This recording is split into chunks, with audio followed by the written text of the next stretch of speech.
कि आज के गेस्ट स्पीकर हैं हमारे साथ डॉक्टर फरीदी अमीन। इनका आज का विषय है होम्योपैथी में लक्षणों की व्यापकता, टोटालिटी ऑफ सिम्टम्स का सिद्धांत पर विभिन्न विद्वान चिकित्सकों की सोच। सर का मैं एक छोटा सा इंट्रो दे रही हूँ। इन्होंने BHMS किया है भीमराव अंबेडकर बिहार यूनिवर्सिटी मुजफ्फरपुर से 2010 में। इन्होंने MD किया है GD memorial homeopathic medical college Patna से। अभी ये फिलहाल में वो PhD कर रहे हैं तांतिया यूनिवर्सिटी श्री गंगानगर राजस्थान से। इन्होंने Magadh homeopathic medical college and hospital में इन्होंने FMT डिपार्टमेंट में ये असिस्टेंट प्रोफेसर रह चुके हैं 2015 से 2021 तक। और अभी ये GD memorial homeopathic medical college Patna में FMT में असिस्टेंट प्रोफेसर है। सो सर, आपका FPH मंच पर दोबारा बहुत बहुत स्वागत है। Over to you sir. Thank you. Thank you सबको। सबसे पहले नमस्कार, गुड इवनिंग। शुरू करते हैं हम लोग। आज का मेरा टॉपिक है understanding the concept of totality according to the view of doctor J.T.Kent, doctor Boenninghausen, doctor C.N. Boger through their repertory. के इन्होंने जो हमारे स्टॉलवर्ट, जो मशहूर स्टॉलवर्ट है, डॉक्टर बोनिंगहसन, डॉक्टर बोगर और डॉक्टर केंट, और इनकी रिपोर्टरी भी लिखी हुई है। और इन्होंने क्या कॉन्सेप्ट ऑफ टोटलिटी दिया कि जिसके बेसिस पे हम उनकी रिपोर्टरी को यूज कर करके उस टोटलिटी के आधार पे हम मेडिसिन का सिलेक्शन कर सकते हैं। तो हमारा आज का टॉपिक यही है, इस पर हम लोग आज बात करेंगे और बहुत सारी बातें आएंगी इस पर। तो सबसे पहले शुरू करने से पहले हम कुछ बातों को ये यहाँ रखना चाहेंगे। तो ये कि जो फंडामेंटल है जिस पर हमको डॉक्टर हैनिमैन ने बताया कि कोई भी केस जो है शुरू होती है वो केस टेकिंग से शुरू होती है, और हमारे जहन में ये बात हमेशा रहनी चाहिए कि डिजीज एक ग्रुप ऑफ सिम्टम है हमारा। वो एक खास डिजीज नहीं है कि हम कभी भी डेंगू का इलाज नहीं करते हैं, हम कभी टीबी का इलाज नहीं करते हैं, हम एक ग्रुप ऑफ सिम्टम का इलाज करते हैं, जिसके लिए हमको डॉक्टर हैनिमैन ने कहा कि disease is nothing but the group of symptom. उन्होंने कहा कि patient as a whole is not ill, a single part of organ of the body. Patient as a whole ill. Patient as a whole is ill, not a single part of is ill.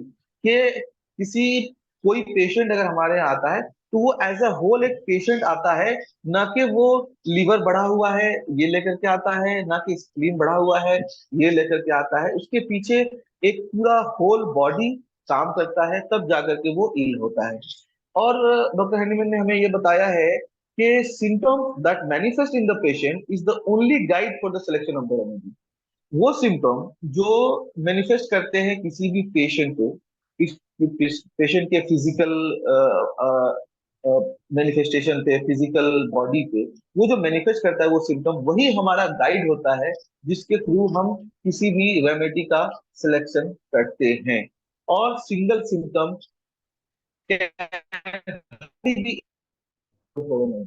कभी भी हमको single symptom से एक remedy की तरफ नहीं जाना चाहिए।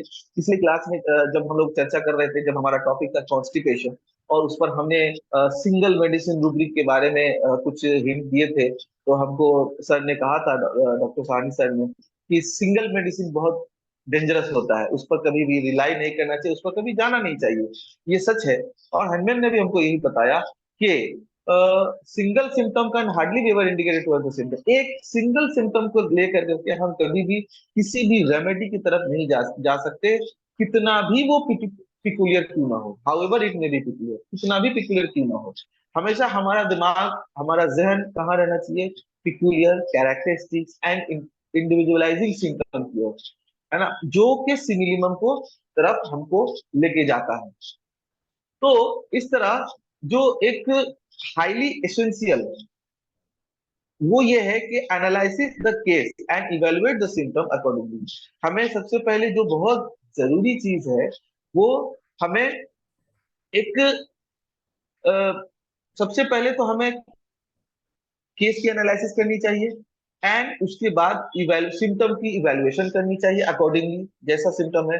और ये एक मोस्ट इंपॉर्टेंट एस्पेक्ट है होम्योपैथिक टेक्निक का, कि हम प्रिस्क्रिप्शन बनाने से पहले हमको एनालिसिस आना चाहिए और इवैल्यूएशन ऑफ सिम्टम्स आना चाहिए। हमें कॉमन सिम्टम को सेपरेट करना आना चाहिए, जो कि डायग्नोसिस के पॉइंट ऑफ व्यू से इंपॉर्टेंट है, और अनकॉमन सिम्टम को हमें सेपरेट करना आना चाहिए, जो कि सिलेक्शन ऑफ रेमेडी के पॉइंट ऑफ व्यू से इंपॉर्टेंट है। Symptom rank according to their intensity and degree of particularity, और उसका जो रैंक हमें बनाना चाहिए वो इंटेंसिटी, उसकी जो डिग्री है, उसकी डिग्री ऑफ इंटेंसिटी, और उसकी जो पिक्युलरिटी, उसकी पिक्युलरिटी की जो डिग्री है, किस पिक्युलरिटी के साथ कोई पेशेंट हमें वो सिम्टम प्रेजेंट कर रहा है और हम उस पेशेंट का सिम्टम हम ले रहे हैं, उस तरफ हमारा ध्यान रहना चाहिए कि हम उसको रैंक किस तरह से करते हैं। और हमारा इसी एस्पेक्ट को ध्यान में रखते हुए वो दो बातें हमारे जहन में हमेशा रहने चाहिए। कोई भी केस को शुरू करने से पहले, कोई भी केस हम शुरू करते हैं तो हमारे पास दो बातें होनी चाहिए। एक, एनालिसिस ऑफ केस, कि हम क्या ट्रीटमेंट करने जा रहे हैं, एंड एनालिसिस ऑफ सिम्टम, और हम किस चीज से ट्रीटमेंट करने जा रहे हैं। एनालिसिस ऑफ केस, जैसा कि हम जानते हैं कि डॉक्टर हेनमैन ने हमको हम क्लासिफाई कराया है डिजीज का, और करा कर करके उन्होंने ये कहा है कि एक तीन कैटेगरी में हम डिजीज को बांट सकते हैं। इंडिस्पोजिशन, जिसमें कि एक मेनली ऑल्टरेशन ऑफ हेल्थ होता है, उसको हम कर सकते हैं बाय हैबिट्स को चेंज कर करके, डेली रूटीन को चेंज कर करके, या कुछ माइनर सा ऑल्टरेशन कर करके हम उस इंडिस्पोजिशन को वापस हेल्थ में कन्वर्ट कर सकते हैं। दूसरा जो हमारा आता है सर्जिकल केस, ये हमें हमेशा ये पता होना चाहिए कि हमें किस केस में मैकेनिकल एड की जरूरत है, और हम ये जब जान जाएंगे तो हम उसको उसके अकॉर्डिंगली ट्रीटमेंट कर सकते हैं। एक फ्रैक्चर का, बोन फ्रैक्चर है तो हम बोन फ्रैक्चर को मेडिसिन से उस वक्त तक ट्रीट नहीं कर सकते हैं जब तक उस फ्रैक्चर को हम लोग वापस से रीयूनियन नहीं कर सकते, कर लेते। तो इसलिए हमें सर्जिकल और नॉन सर्जिकल केस का डिफरेंशिएशन हमें पता होना चाहिए, और उसके अकॉर्डिंगली हमको केस का एनालिसिस होना चाहिए। देन हमारा ध्यान जाना चाहिए कि वो जो डायनेमिक डिजीजेस हैं, जिसके पीछे माइजम होता है, और जो वाइटल प्रिंसिपल के डिरेंजमेंट से हमारे बॉडी में उत्पन्न होता है। तो ये तीन कैटेगरी में हम केस को एनालिसिस कर सकते हैं, कर लेते हैं, और करने के बाद हमें क्या ट्रीट करना है उस बात को हम सामने रख करके फिर हम सिम्टम्स की एनालिसिस करते हैं। और analysis is to resolve or separate a symptom into elements or component parts. That means classification or group of different kind of symptom with proper explanation. हमें different kind of symptom को अलग अलग तरीके से अलग करना चाहिए, उसकी क्लासिफाई करनी चाहिए, कौन सा मेंटल सिम्टम है, कौन सा फिजिकल सिम्टम है, किस जो हमने डाटा कलेक्ट किए हैं, जो हमने केस टेकिंग के थ्रू से डाटा कलेक्ट किए हैं, उस डाटा को कलेक्ट करने के बाद हमें अब उस डाटा को ही एनालिसिस कर कर करके सिम्टम्स को अलग अलग कर लेना चाहिए, और डिफरेंट काइंड हिसाब से उसको बांट लेना चाहिए, जिससे क्या होगा कि हमें आसानी होगी टोटलिटी बनाने में। और एनालिसिस ऑफ सिम्टम जो है वो एक मच नीडेड प्रोसेस है। क्यों?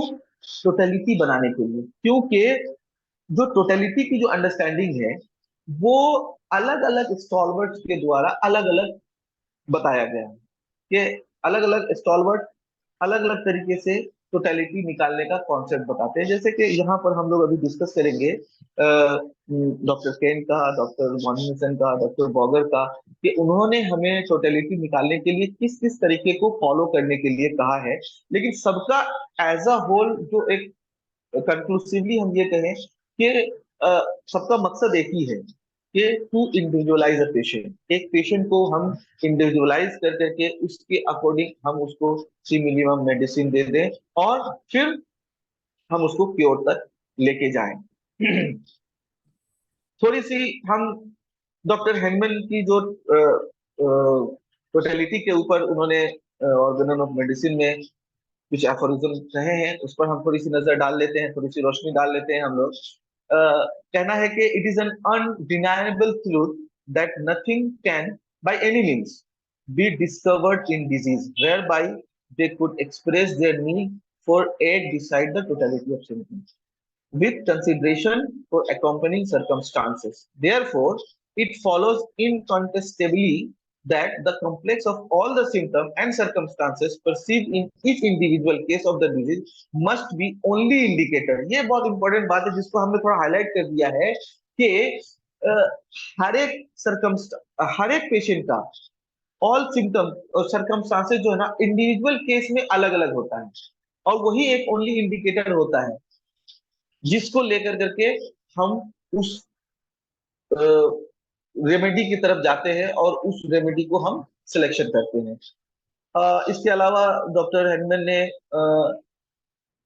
बहुत सारे एफोरिज्म लाइक जो हमने बताया है बताने की कोशिश की है कि 15 17 16 7 22 24 इन सारे एफोरिज्म में डॉक्टर हैनमैन ने हमें कलेक्टिवली एक आइडिया दिया है कि हम टोटलिटी ऑफ सिम्टम कैसे निकालें और क्या हमारा मकसद है टोटलिटी का, टोटलिटी क्या है, ना कि नंबर ऑफ सिम्टम है या कलेक्टिव सिम्टम है, क्या है डिटेल उन्होंने एफोरिज्म वाइज और ऑर्गेनन ऑफ मेडिसिन में उन्होंने हमें बताया है और वी शुड फॉलो। एक बात आती है कि totality of symptom implies not mainly A numerical aggregate. जो मैंने कहा कि वो एक न्यूमेरिकल एग्रीगेट नहीं है कि हाँ 8-10 सिम्टम हम कलेक्ट कर लें और उसको कलेक्ट कर करके उसमें से जो मेडिसिन आए उसके अकॉर्डिंग हम दवा दे दें। ये बिल्कुल भी नहीं है न्यूमेरिकल एग्रीगेशन, ये एक सिंथेटिक कॉम्प्रिहेंशन है एक इंडिविजुअल पिक्चर का जिसको हम लॉजिकली एनालाइज करते हैं और उसके कॉम्बिनेशन में जनरल सिम्टम्स भी आते हैं, पार्टिकुलर सिम्टम्स भी आते हैं, उसके बाद पिकुलियर सिम्टम्स है, रेयर है, अनकॉमन है, सारे सिम्टम्स को मिला कर करके हम टोटलिटी बनाते हैं। सिर्फ मेंटल सिम्टम को नहीं लेते हैं, सिर्फ फिजिकल को नहीं लेते हैं, सारी कंसिडरेशन और जो कंसिडरेबल सिम्टम है ना कि हम सिर्फ नंबर ऑफ सिम्टम को कंप्लीट, हाँ 10 मेरा हो गया और हम इसको कंक्लूड करते हैं कि हाँ मेरा सारा कंप्लीट हो गया अब हम इसको टोटलिटी निकाल सकते हैं। नहीं, हमें टोटलिटी निकालने के लिए हमें एक डिस्टिंक्टिव जो एक डिस्टिंक्टिव लॉज को एक लॉजिकली उसको हमको फॉलो कर कर करके उसको हमको निकालना है जिसमें जनरल सिम्टम भी होगा, पार्टिकुलर सिम्टम भी होगा। जी सर, जी सर। स्क्रीन को बड़ा कर सकते हैं ये पीपीटी को साइज, इसको सर थोड़ा सा हम ऐसे कर दे तो हाँ ये ठीक, ठीक है सर। हाँ ठीक, जी सर ठीक है, थैंक यू सर। कंटिन्यू। जी सर, थैंक यू सर। तो जो distinctive and individualising peculiar symptom जो है जैसे कि हम लोग जानते हैं rare, strange and common symptom जो पेशेंट में मैनिफेस्ट होता है उन सब को कलेक्टिवली लेकर करके हम एक टोटलिटी निकालते हैं।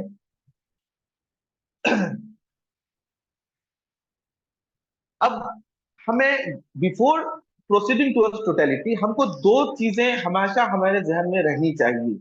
ये बहुत इंपॉर्टेंट चीज है कि कलेक्शन ऑफ इंपॉर्टेंट सिम्टम, जो हमारा इंपॉर्टेंट सिम्टम है उसी को कलेक्ट करना है, नंबर ऑफ सिम्टम को कलेक्ट नहीं करना है या एज अ सिर्फ क्वांटिटी ऑफ सिम्टम को कलेक्ट नहीं करना है, क्वालिटी ऑफ द सिम्टम्स को हमें कलेक्ट करना है, पहली बात। और दूसरी बात जो सब बहुत इंपॉर्टेंट है वो है classification of symptoms according to the method.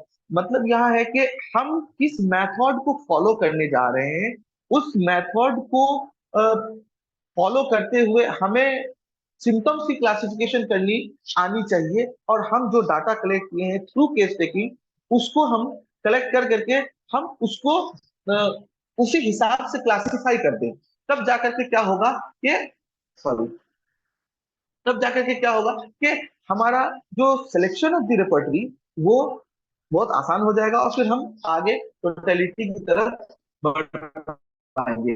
जो कलेक्शन इंपॉर्टेंट सिम्टम है उसमें उसमें बहुत केयरफुल्ली पेशेंट को जो बहुत सिम्टम दे रहा है पेशेंट उसमें से जनरल सिम्टम, पार्टिकुलर सिम्टम, उसमें उसकी मोडालिटीज, उसकी कॉन्कॉमिटेंट है ना, और पैथोलॉजिकल सिम्टम, क्लिनिकल सिम्टम, जो सारे सिम्टम्स है उसको हम कैटेगराइज कर लें और कैटेगराइज करने के बाद उसको क्लासिफाई कर लें अकॉर्डिंगली जैसा हमारा है और उसके बाद फिर उसी के अकॉर्डिंग हम रेपर्टरी सिलेक्शन करें और उस रेपर्टरी के अकॉर्डिंग हम अपना रेपर्टराइजेशन टोटलिटी निकालें। तो हम सबसे पहले हम चलते हैं डॉक्टर केन के कॉन्सेप्ट की तरफ। हम देखते हैं कि हमारा डॉक्टर केन ने हमें क्या ये कहा है कि हमारा कॉन्सेप्ट ऑफ टोटलिटी कैसा होना चाहिए। अकॉर्डिंग टू डॉक्टर केन ने वही चीज कहा है कि हमें एज ए होल एक सिक पर्सन को देखना है, न कि हमें एक इंडिविजुअल एक पार्टिकुलर चीज को देखना है, एक पार्टिकुलर ऑर्गन को देखना है। He gives important to all symptoms in order to understand the disorder which takes place in from the centre to periphery. उन्होंने क्या कहा? उन्होंने कहा कि हमें वो सारे सिम्टम को अंडरस्टैंड करनी है, समझना है जो होता है फ्रॉम सेंटर टू पेरिफेरी हुआ है, फ्रॉम विद इन आउटवर्ड हुआ है, फ्रॉम हेड टू फुट गया है। As disease first affect the dynamic plane and then only functional followed by the structure. पहले डिजीज जो डायनेमिक प्लेन को अफेक्ट करता है, उस डायनेमिक प्लेन को अफेक्ट करने के बाद वो फंक्शनल को अफेक्ट करता है, उसके बाद वो स्ट्रक्चर को अफेक्ट करता है। स्ट्रक्चरल जो चेंजेस आते हैं वो बाद में आते हैं, पहले फंक्शनल चेंजेस आते हैं। तो हमें इन चीजों को बहुत ही अच्छे से ड्यूरिंग केस टेकिंग वो समझना पड़ेगा। और एक according to Kant a man consist of mind, spirit and body, जिसको हम एक टोटल बिहेवियर के तौर पर कहते हैं। Kent, according to Kent, the entire process of repertorization revolving around the following philosophy। मतलब कि वो एक या तो प्राइम इंपॉर्टेंस हमें मेंटल को देना है, जनरलाइजेशन लिमिटेड जनरलाइजेशन को फॉलो करना है, सेकेंड इंपॉर्टेंस हमें फिजिकल जनरल को देना है इंक्लूडिंग मोडालिटीज वगैरह जितने हैं सबको, और जो फाइनल पार्टिकुलर सिम्टम्स हैं उन पर हमको सिलेक्शन करना है और उसी के अकॉर्डिंग हमें आगे बढ़ना है। ये चार चीजें के अराउंड जो केन की जो कॉन्सेप्ट ऑफ टोटलिटी है वो रिवॉल्व करती रहती है और उसी के अकॉर्डिंग हम उसको फॉलो करेंगे। अब हम आते हैं कि जैसा कि उन्होंने ये कहा कि प्राइम इंपॉर्टेंस हमें मेंटल को देना है, माइंड सिम्टम्स को प्राइम इंपॉर्टेंस देना है। क्यों? क्योंकि एक मैन जो होता है वो फॉर्म होता है कैसे? Mind spirit then body, mind spirit and then body. तो पहले हम माइंड को फॉलो करते हैं। तो वहां पर हमें देखना है कि जो फंडामेंटल एलिमेंट क्या है ह्यूमन माइंड का। जब हम देखेंगे तो जो understanding of operation fundamental element human mind है वो उन्होंने क्लासिफाई किया है विल, इमोशन, इंटेलेक्ट, अंडरस्टैंडिंग और मेमोरी। यहाँ पर हमने थोड़ा सा ये करने की कोशिश की है कि विल इमोशन को अलग अलग कर दिया है, जबकि बहुत सारे स्टॉलवर्ट के रूप में ये विल और इमोशन एक साथ है, और हमने इंटेलेक्ट और अंडरस्टैंडिंग को अलग अलग कर दिया है समझने की गरज से। लेकिन हमें जब हम बुक देखेंगे तो वहां इंटेलेक्ट और अंडरस्टैंडिंग अलग अलग है, बहुत जगह अलग अलग भी है, बहुत जगह एक साथ भी है। तो यहाँ पर हम अलग अलग समझने की कोशिश करेंगे कि विल और इमोशन को प्राइम इंपॉर्टेंस देना है अकॉर्डिंग टू केन, जिससे कि हम टोटलिटी बना पाए। और उसके बाद हमारा नंबर आता है इंटेलेक्ट और अंडरस्टैंडिंग का, एंड देन हमारे मेमोरी की बारी आती है। विल का मतलब होता है डिजायर और विश, कि एक इंसान के डिजायर क्या होती है, उसकी विश क्या होती है, जिसको उन्होंने दो पार्ट में बांटा जो हम जानते हैं कि एक इंटरनल व्हील होता है, एक एक्सटर्नल व्हील होता है, और उसके अकॉर्डिंग ह्यूमन जो बिहेवियर है वो चलते हैं। उसके बाद आता है इमोशंस, जो बहुत इंपॉर्टेंट है। वो इक्वल वैल्यू रखता है, विल और इमोशन दोनों इक्वल वैल्यू रखता है। जब भी हम किसी पेशेंट की मेंटल सिम्टम को फॉलो करेंगे और मेंटल सिम्टम को जब हम स्टडी करेंगे केस टेकिंग के थ्रू से, तो वहां पर अगर विल मिलता है तो उसको भी हम कंसीडर करते हैं, विल नहीं मिलता है तो इमोशन मिलेगा तो उसको भी हम कंसीडर, विल और इमोशन दोनों मिलेगा, दोनों को हम प्राइम इंपॉर्टेंस देंगे और फर्स्ट में कंसिडरेशन करेंगे। उसमें विल क्या है? एक स्ट्रॉन्ग फीलिंग है जो कि किसी भी सरकमस्टांसेस में किसी भी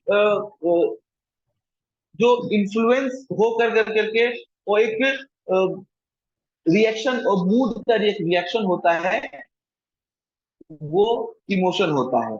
जैसे कि एक आदमी खुश हो जाता है, एक आदमी उदास हो जाता है, एक बहुत ठहाके लगा के हंसता है, एक बहुत चुपचाप रहता है। ये सारे इमोशनल जो रिफ्लेक्शन है थ्रू ह्यूमन बिहेवियर। तो इन सारी चीजों को हमको स्टडी कर कर करके during case taking, during making the totality of that very person, हमें उसको कंसीडर करना है और उसको प्राइम इंपॉर्टेंस देना है। उसके बाद नंबर आता है इंटेलेक्ट का। ये the faculty of reasoning and understanding objectively. एक ऑब्जेक्टिव के थ्रू से किसी भी रीजनिंग की अंडरस्टैंडिंग होती है, और specially with regard to abstract matter, कि किसी की इंटेलेक्ट कितनी अच्छी है, कितनी खराब है, वो किस ढंग से हमारे क्वेश्चन का को समझता है, किस ढंग से हमारे क्वेश्चन को रिसीव कर करके उसके अकॉर्डिंग जवाब देता है। इन सब चीजों को ये सारी चीजें उसके इंटेलेक्ट को दर्शाती है। उसके बाद जो इंपॉर्टेंट है वो है हमारा understanding. Understanding means perceive the intended meaning of word और लैंग्वेज ऑफ अ स्पीकर। किसी भी स्पीकर की जो मीनिंग है, वर्ड्स है, वो उसको किस तरह से समझने की कोशिश कर रहा है, कोई भी पेशेंट है वो कैसे समझने की कोशिश कर रहा है। जैसे कि हम जानते हैं कि हमारा जो इंडिया है वो थोड़ा सा डाइवर्स है। अलग अलग जगहों पे अलग अलग लोगों का अलग अलग लैंग्वेज होता है। तो हम जिस अलग अलग लोग अलग अलग चीजों, अलग अलग वर्ड से अपनी दर्द को बयां करने की कोशिश करते हैं। जैसे कि हम एक एग्जांपल देना चाहेंगे कि बिहार में हम लोग बहुत जगह जाते हैं, अलग अलग जगहों में हम लोग बहुत सारे डॉक्टर्स हैं, क्लिनिक हैं। तो वहां पर दर्द को अलग अलग तरीके से लोग बयान करते हैं। कोई बोलता है पिराता है, कोई बोलता है कुहरता है, कोई बोलता है कटाता है। तो ये एक्चुअली वो जो अंडरस्टैंडिंग है वो किस तरीके, हमारे कहने के हिसाब से वो किस तरीके से रिस्पॉन्ड करता है, वो एक इंपॉर्टेंट चीज होती है कि वो हमें क्या कहना चाह रहा है। तो हम उस ढंग से उसकी अंडरस्टैंडिंग को कंसीडर कर करके के हम नोट डाउन करते हैं, और उसी के अकॉर्डिंग हम उसके अंडरस्टैंडिंग को हम नोट डाउन करते हैं और उसको इंपॉर्टेंस देते हैं। देन आती है memory, means faculty by which the mind store and remember information. कितनी देर तक कोई भी चीज किसी भी व्यक्ति के दिमाग में स्टोर हो पाता है, किसी भी दिमाग किसी भी व्यक्ति के दिमाग में कोई बातें कितनी देर रहती है, कोई किसी को कितना देर वो याद रहता है, शॉर्ट टर्म में भूल जाता है या लॉन्ग टर्म तक कोई बातें उसको याद रहती है। ये बहुत इंपॉर्टेंट चीज होती है किसी भी व्यक्ति की मेमोरी को एनालिसिस करने में। तो ये तीन चीजों के, इन पांच चीजों के अलावा एक्चुअली ये तीन कैटेगरी है, हमने थोड़ा अलग कर करके बहुत अच्छे से समझने की कोशिश की है, इसीलिए थोड़ा सा अलग कर दिए हैं। तो ये पांच चीजों के जरिए से हम एक ह्यूमन माइंड को एनालाइज करते हैं, और एनालिसिस करने के बाद उसके सिम्टम्स को कंसीडर करते हैं और उसी के अकॉर्डिंग उसके ग्रेडेशन को बनाते हैं, और ग्रेडेशन बना कर करके हम उसको कंसीडर करते हैं ड्यूरिंग मेकिंग अ टोटलिटी। अब हमारी हम आते हैं फिजिकल जनरल की ओर। So, according to Dr. Kent, a rubric that modified so many particulars that the very patient himself seems to be modified must be classed as a general. एक rubric जो कि modified रूप से बहुत सारे particular के साथ एसोसिएट होता है, उसको हम लोग जनरल मान सकते हैं। फिजिकल जनरल आर दो symptoms which are referring to the body as a whole. Physical general symptom क्या है?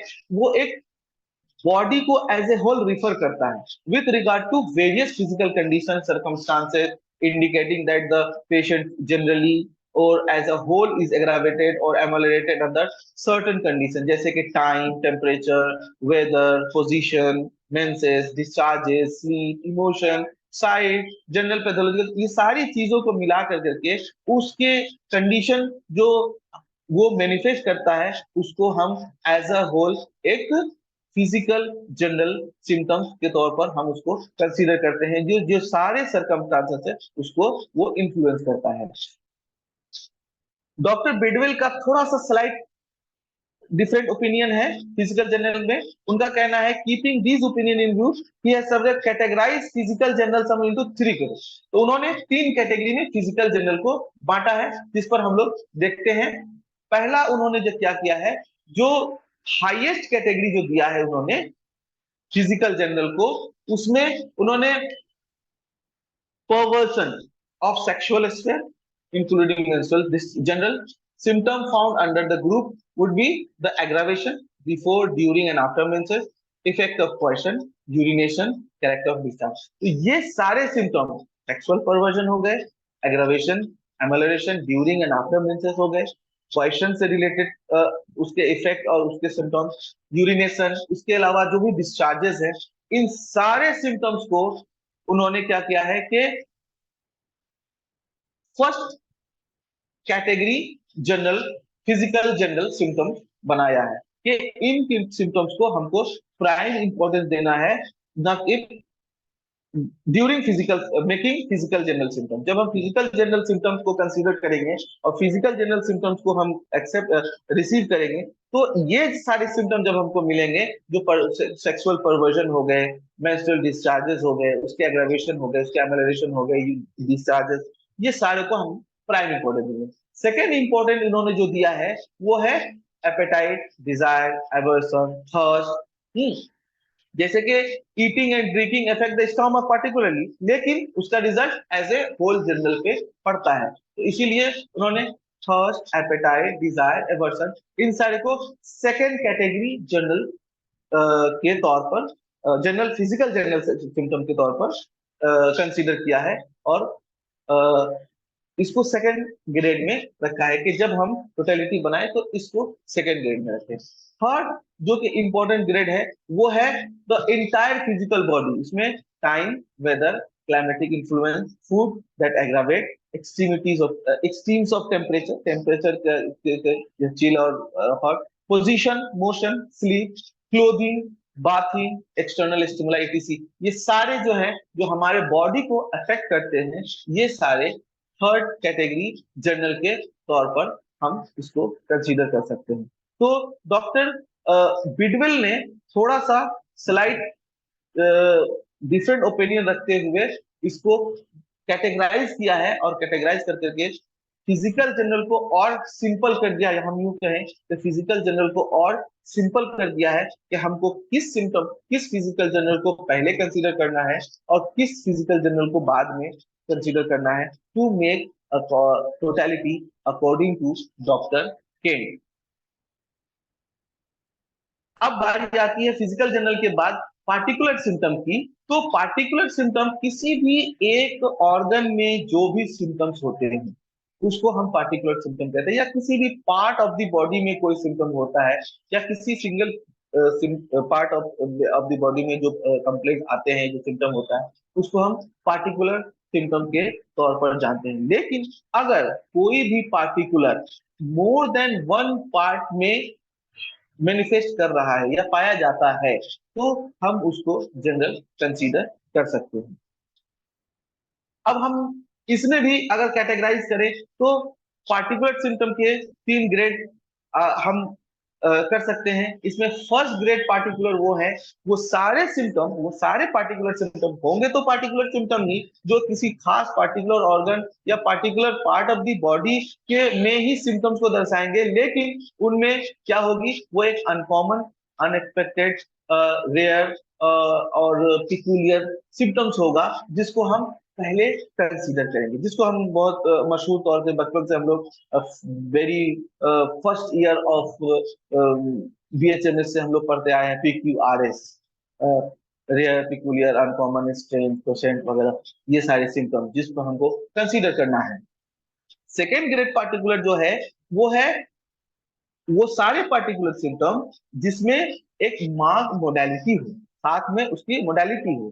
जैसे मार्क मोडालिटी मतलब कि एक यूनिक किस्म की मोडालिटी हो, ऐसा नहीं कि पेन एग्रावेट बाई मोशन, ये तो ठीक है, लेकिन एक पार्टिकुलर मोडालिटी, जैसे कि पेन, हमने एक एग्जांपल देने की कोशिश की है कि pain aggravate by slight pressure and ameliorated by hard pressure. तो ये एक पर्टिकुलर किस्म की मोडालिटी है जो पार्टिकुलर के साथ एसोसिएटेड हो, तो ऐसे सिम्टम्स को हम सेकेंड ग्रेड पार्टिकुलर के तौर पर कंसीडर करेंगे। थर्ड ग्रेड पार्टिकुलर में वो सारे सिम्टम आएंगे जिसमें बहुत खास किस्म की मोडालिटी नहीं होगी, बट हाँ मोडालिटी होगी, और फिर उसको हम कंसीडर कर करके टोटलिटी बनाने की कोशिश करेंगे। शेर की एक व्यू है जो यहाँ पर हमने दिया है कि उनका कहना है कि हम 99 केस में, अगर हम 99 केस देखें उसमें से मोस्ट ऑफ द केस को हमको नजरअंदाज करना पड़ेगा। क्यों? क्योंकि वो पार्टिकुलर जो है किसी जनरल के साथ एसोसिएट होगा। इन 99 cases out of 100 you can leave out the particular usually contain with the general. ये जनरल के साथ, जनरल सिम्टम्स के साथ कंटेन रहता है, इसलिए हमको उसको छोड़ना पड़ सकता है। ये केंट की एक व्यू है। इस तरीके से थ्रू केंट रेपर्टरी हम टोटलिटी, जो केंट की कॉन्सेप्ट है टोटलिटी के रिगार्डिंग, हम इस तरीके से पहले मेंटल जनरल और फिर उस मेंटल जनरल में कुछ खास बातें जो कि विल है, इमोशंस है, अंडरस्टैंडिंग है, इंटेलेक्ट है और फिर मेमोरी है, इसको कंसीडर करना है। फिर फिजिकल जनरल है, फिर उसमें बहुत सारी तीन बातें आई, तीन ग्रेडेशन हुए, उसको कंसीडर करना है। और फिर पार्टिकुलर आए, फिर पार्टिकुलर में भी कौन से पार्टिकुलर को पहले इंपॉर्टेंस करना है और फिर किसको सेकंड में, फिर किसको थर्ड में। इन सारी चीजों को हम अगर करते रहे और कर करके एक टोटलिटी बनाए तो हमारा जो सिलेक्शन ऑफ मेडिसिन होगा according to Kent concept of totality वो परफेक्ट होगा और हमें रिजल्ट भी बहुत अच्छे से मिल सकेंगे। और एक चीज और है जो कि मैं ये बताना चाहूंगा कि मैं एक जगह पढ़ रहा था कि ड्यूरिंग केस टेकिंग हमें ऐसा करना चाहिए कि जब हम केस टेकिंग करें तो ड्यूरिंग केस टेकिंग हमें अंडरलाइन करते रहना चाहिए। अच्छा, ये मेंटल जनरल है, एम कर दो, ये फिजिकल जनरल है, पी कर दो, ये पार्टिकुलर है, पीपी कर दो। तो इससे क्या होगा कि आफ्टर केस टेकिंग हमें क्विकली वो सारे सिम्टम्स को एनालिसिस कर करके उसको अलग कर करके और फिर हम टोटलिटी बना सकते हैं और बहुत आसानी से केन कॉन्सेप्ट को फॉलो कर करके हम कर सकते हैं। यहाँ पर हमारा केन का कॉन्सेप्ट ऑफ टोटलिटी खत्म होता है। अब हम लोग चलते हैं कॉन्सेप्ट ऑफ टोटलिटी की तरफ। बोनिंगहसन has proceeded on the hypothesis that the totality is not only the sum of total। ये कॉन्सेप्ट तकरीबन सबों ने फॉलो किया है कि totality is not only the sum total of the symptoms. ये सबों ने यही कहा है कि हम number of symptoms, quantity of symptoms को टोटलिटी कभी भी नहीं मानेंगे। हमेशा हम क्वालिटी ऑफ द सिम्टम्स को टोटलिटी मानेंगे। हाँ, उसके तरीके अलग अलग हो सकते हैं। It was in itself one grand symptom, but he was misreaded by जो एक है कि मेनी प्रैक्टिशनर जो है उसको थोड़ा सा मिसरीड किए हैं कि remedy selection of the single symptom पे कर सकते हैं। ऐसा नहीं है। The symptoms of the patient and the whether the individual part of the body were considered the grand symptom only if disqualified dimension such as location, sensation, modality and concomitant. चूंकि उनका concept था कि to complete the symptom, symptom complete करने के लिए हमें उस symptoms का, जो भी सिम्टम लेकर करके पेशेंट आता है, उस सिम्टम्स का लोकेशन, सेंसेशन, मोडालिटी और कंकॉमिटेंट को अटैच कर करके उस सिम्टम्स को हमें कंप्लीट करना पड़ेगा। इस चीज को बहुत जगह पर ये एक मिसरीड कर करके कि सिंगल सिम्टम्स के तरीके से हम टोटलिटी निकाल सकते हैं या मेडिसिन की सिलेक्शन कर सकते हैं। ऐसा बिल्कुल भी नहीं है। उस एक सिम्टम को कंप्लीट करने के लिए हमें लोकेशन, सेंसेशन, मोडालिटी और कंकॉमिटेंस का सहारा लेना चाहिए according to Boenninghausen concept of totality.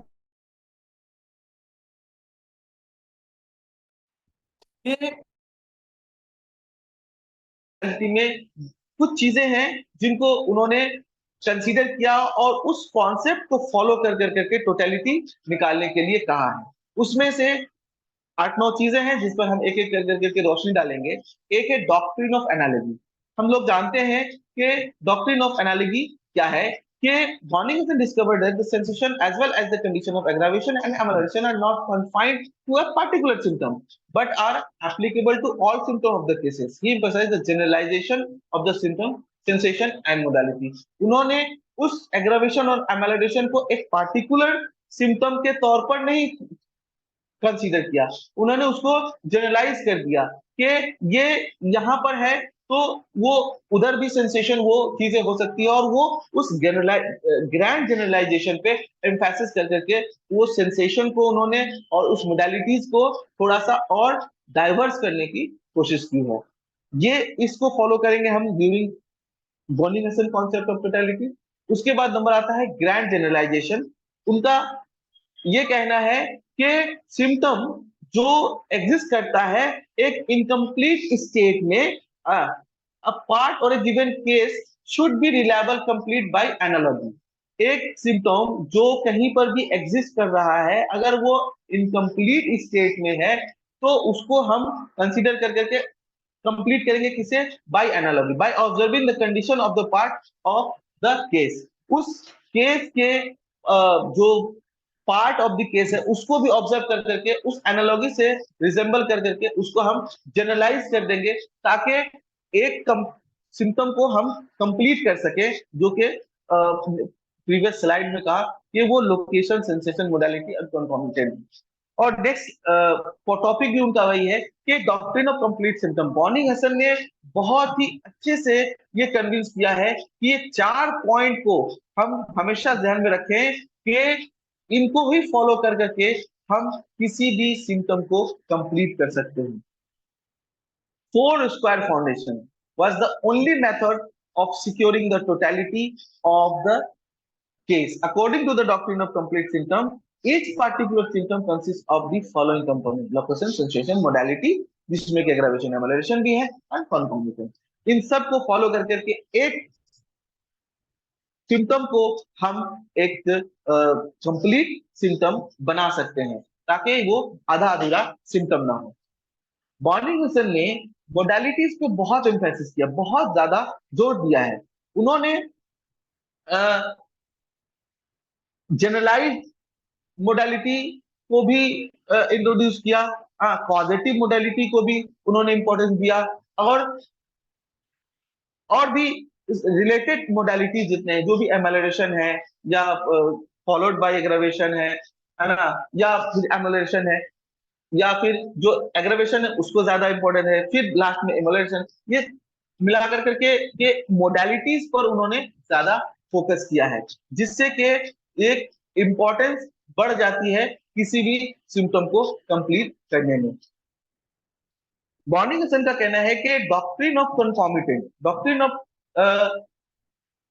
totality of symptom include the concomitant, those symptoms that seemingly have no relation to the leading symptoms from the standpoint of theoretical pathology, they have an actual relation। जो कि हम जानते हैं concomitant का कि pathologically उसका कोई relation नहीं है, लेकिन हाँ वो during the course of the disease या ड्यूरिंग द सिम्टम्स वो एक को एग्जिस्ट करता है, तो हमको वो सिम्टम को इंपॉर्टेंट दे करके और उसको कंसीडर करना चाहिए, ताकि हमारा सिम्टम एक कंप्लीट सिम्टम हमें हासिल हो, और जो केस है हमें मिला है वो एक कंप्लीट केस के रूप में जो एक as a whole patient as a whole हम कंसीडर कर सके, और हमें पेशेंट एज ए होल हासिल हो। ठीक है, हमारा हमको एक सिम्टम मिला और हम उसी पे लोकेशन, सेंसेशन, मोडालिटीज देख लिए और फिर हम आगे बढ़े, तो जो कंकॉमिटेंट सिम्टम है जिसके पैथोलॉजिकली कोई रिलेशन नहीं है, लेकिन हाँ वो कोएग्जिस्ट तो कर रहे हैं, it means the disease is present in the body. अगर हम उस कंकॉमिटेंट को अलग कर देंगे तो हम एज ए होल किसी भी पेशेंट को कंसीडर नहीं कर पाए, इसीलिए कंकॉमिटेंट एज इंपॉर्टेंट, जो कि बोनिंगहसन का कहना है। फिजिकल जनरल सिम्टम्स को उन्होंने बहुत इंपॉर्टेंस दिया है, कि उनका कहना है कि the modality of a part and general R mixed together. जो एक पार्ट का मोडालिटी और जनरल मोडालिटी जो मिल जाता था, if we can understand properly symptom with limitation, we can make a physical general with series of particulars. हम physical general को पार्टिकुलर के साथ उसको अलग कर सकते हैं और एक बना सकते हैं। The same characteristic symptom appearing in different part of the body and in various element class as a general. एक ही कैरेक्टरिस्टिक सिम्टम्स है, लेकिन वो different part of the body में मिल रहा है और अलग अलग एलिमेंट के साथ मिल रहा है, उसको हम जनरल के तौर पर कंसीडर करेंगे, और उनका जो है जनरल एज अ जनरल उसको माना जाएगा। ठीक है, तो उन्होंने जनरल सिम्टम्स को भी बहुत इंपॉर्टेंस दिया है ड्यूरिंग केस टेकिंग या receiving of a case during collection of the data through the case taking. एक और चीज है जिसको के बहुत इंपॉर्टेंट चीज है, वो ये है कि उन्होंने मेंटल सिम्टम को एट द इन प्लेस किया है।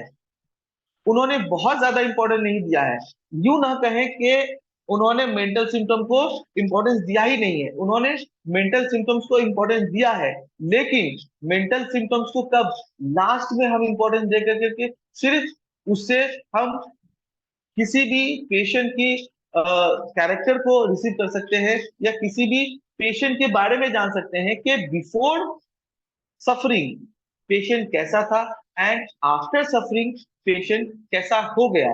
ये चीज के लिए उन्होंने मेंटल सिम्टम को कंसीडर करने के लिए कहा है at the end of the case. Generally उन्होंने फिजिकल जनरल मोडालिटी कंकॉमिटेंस इस पर ही फोकस देने के लिए कहा है। उनका कहना है कि the greatest and most important variation are here found mostly in the state of mind and spirit which must be scan all the more carefully. उनका ये कहना है कि हमें माइंड सिम्टम को बहुत ही ढंग से बहुत ही केयरफुली स्कैन करना चाहिए।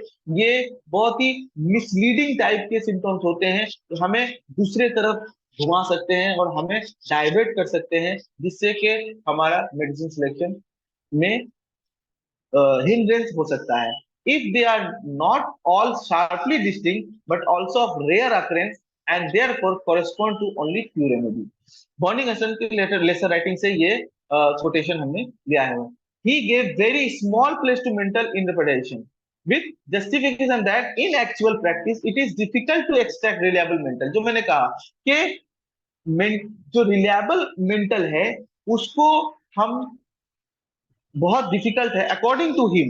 मैं नहीं कहता कि सबके लिए ये डिफिकल्ट है, जैसा कि केंट ने बहुत प्राइम इंपॉर्टेंस माइंड को दिया है, लेकिन इनके अकॉर्डिंग जो हम कॉन्सेप्ट ऑफ टोटलिटी बनाएंगे, जो टोटलिटी बनाएंगे, इनका कॉन्सेप्ट है कि माइंड को हमें ज्यादा छेड़छाड़ नहीं करना चाहिए। ये बहुत ही डिफिकल्ट टू एक्सट्रैक्ट आउट है फ्रॉम द पेशेंट, और ये थोड़ा सा जो क्या होता है not practical quality. Mind being a complex entity, mind क्या है, एक कॉम्प्लेक्स है, इसीलिए इनसे बचना है। माइंड को लास्ट में आफ्टर सिर्फ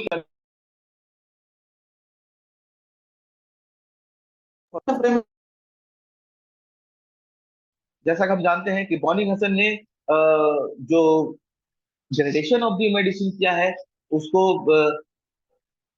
वैल्यू दिया कि हमको ग्रेडेशन के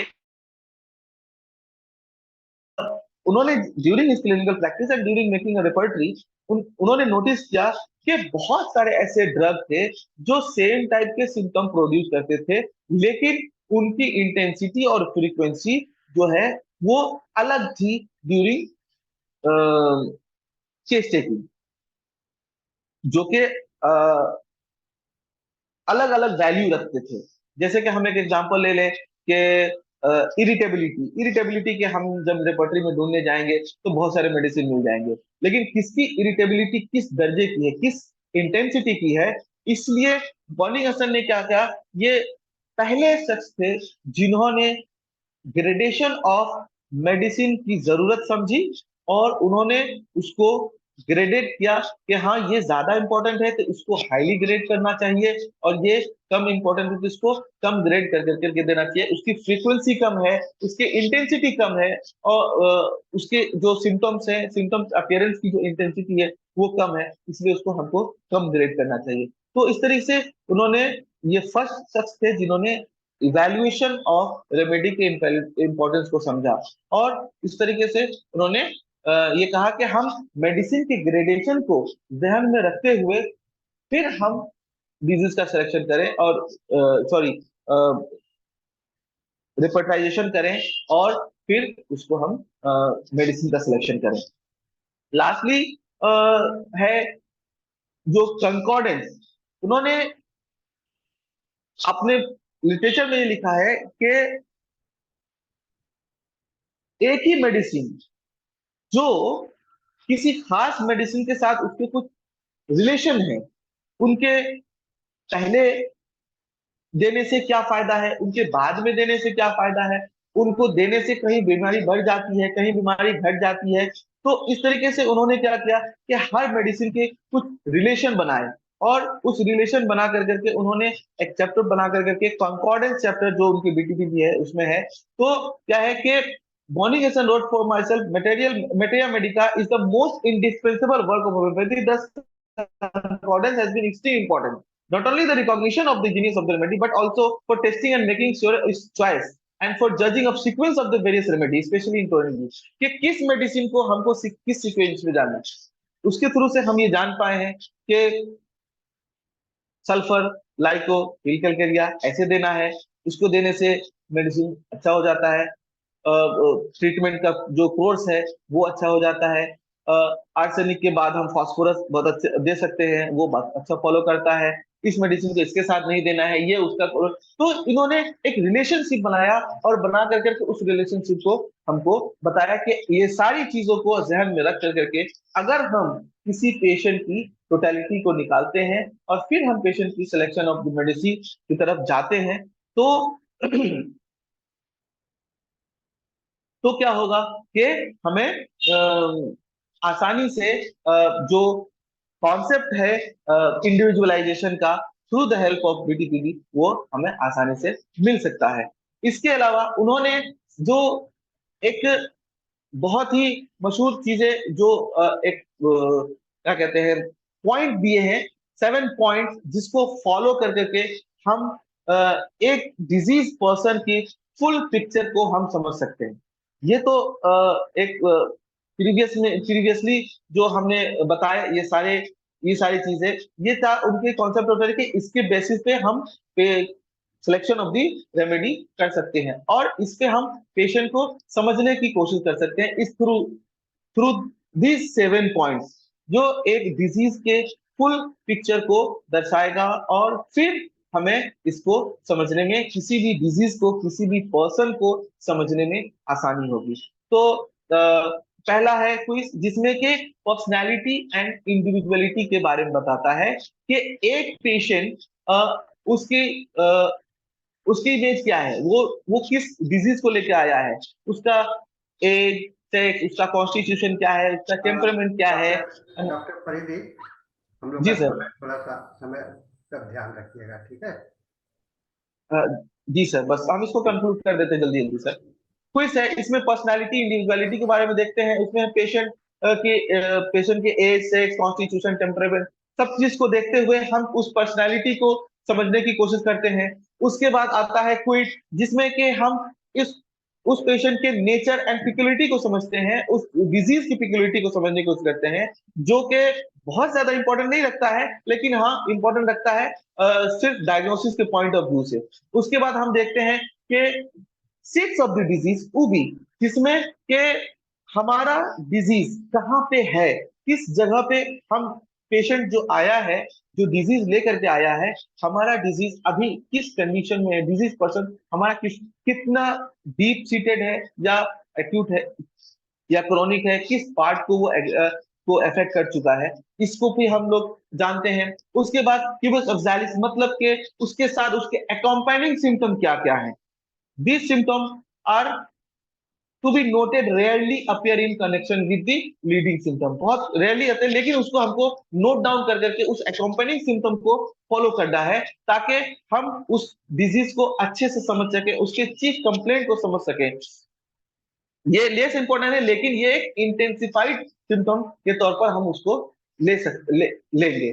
उसके बाद आता है कॉज, कर का मतलब होता है कॉज ऑफ द डिजीज, जिसमें इंटरनल कॉज और एक्सटर्नल कॉज। इंटरनल कॉज में कि उस पेशेंट का जो जनरल नेचुरल डिस्पोजिशन क्या है, क्या हुआ, और एक्सटर्नल में कि उसका इंटरनल डिस्पोजिशन का जो डिजीज है वो कैसा है, एक्सटर्नल जो कॉज है किस वजह से वो डिस्पोजिशन में आया, वो दोनों कॉज को हमको कंसीडर करना है। इंटरनल कॉज है या एक्सटर्नल कॉज है, एक्सटर्नल इन्फ्लुएंस से वो डिजीज हुआ है या इंटरनल इन्फ्लुएंस से वो डिजीज हुआ है, इसको हमें जानना है। उसके बाद आता है कोमैडो, मतलब के एग्रावेशन या एमलेशन, किस बात से उसकी बीमारी बढ़ जाती है, किस बात से उसकी बीमारी घट जाती है, किस वजह से वो अपने परेशानी उसकी परेशानी बढ़ जाती है, ये सारी चीजों को हमको नोट डाउन करना है। उसके बाद आता है टाइम मोडालिटी, किस टाइम में उसकी परेशानी बढ़ती है,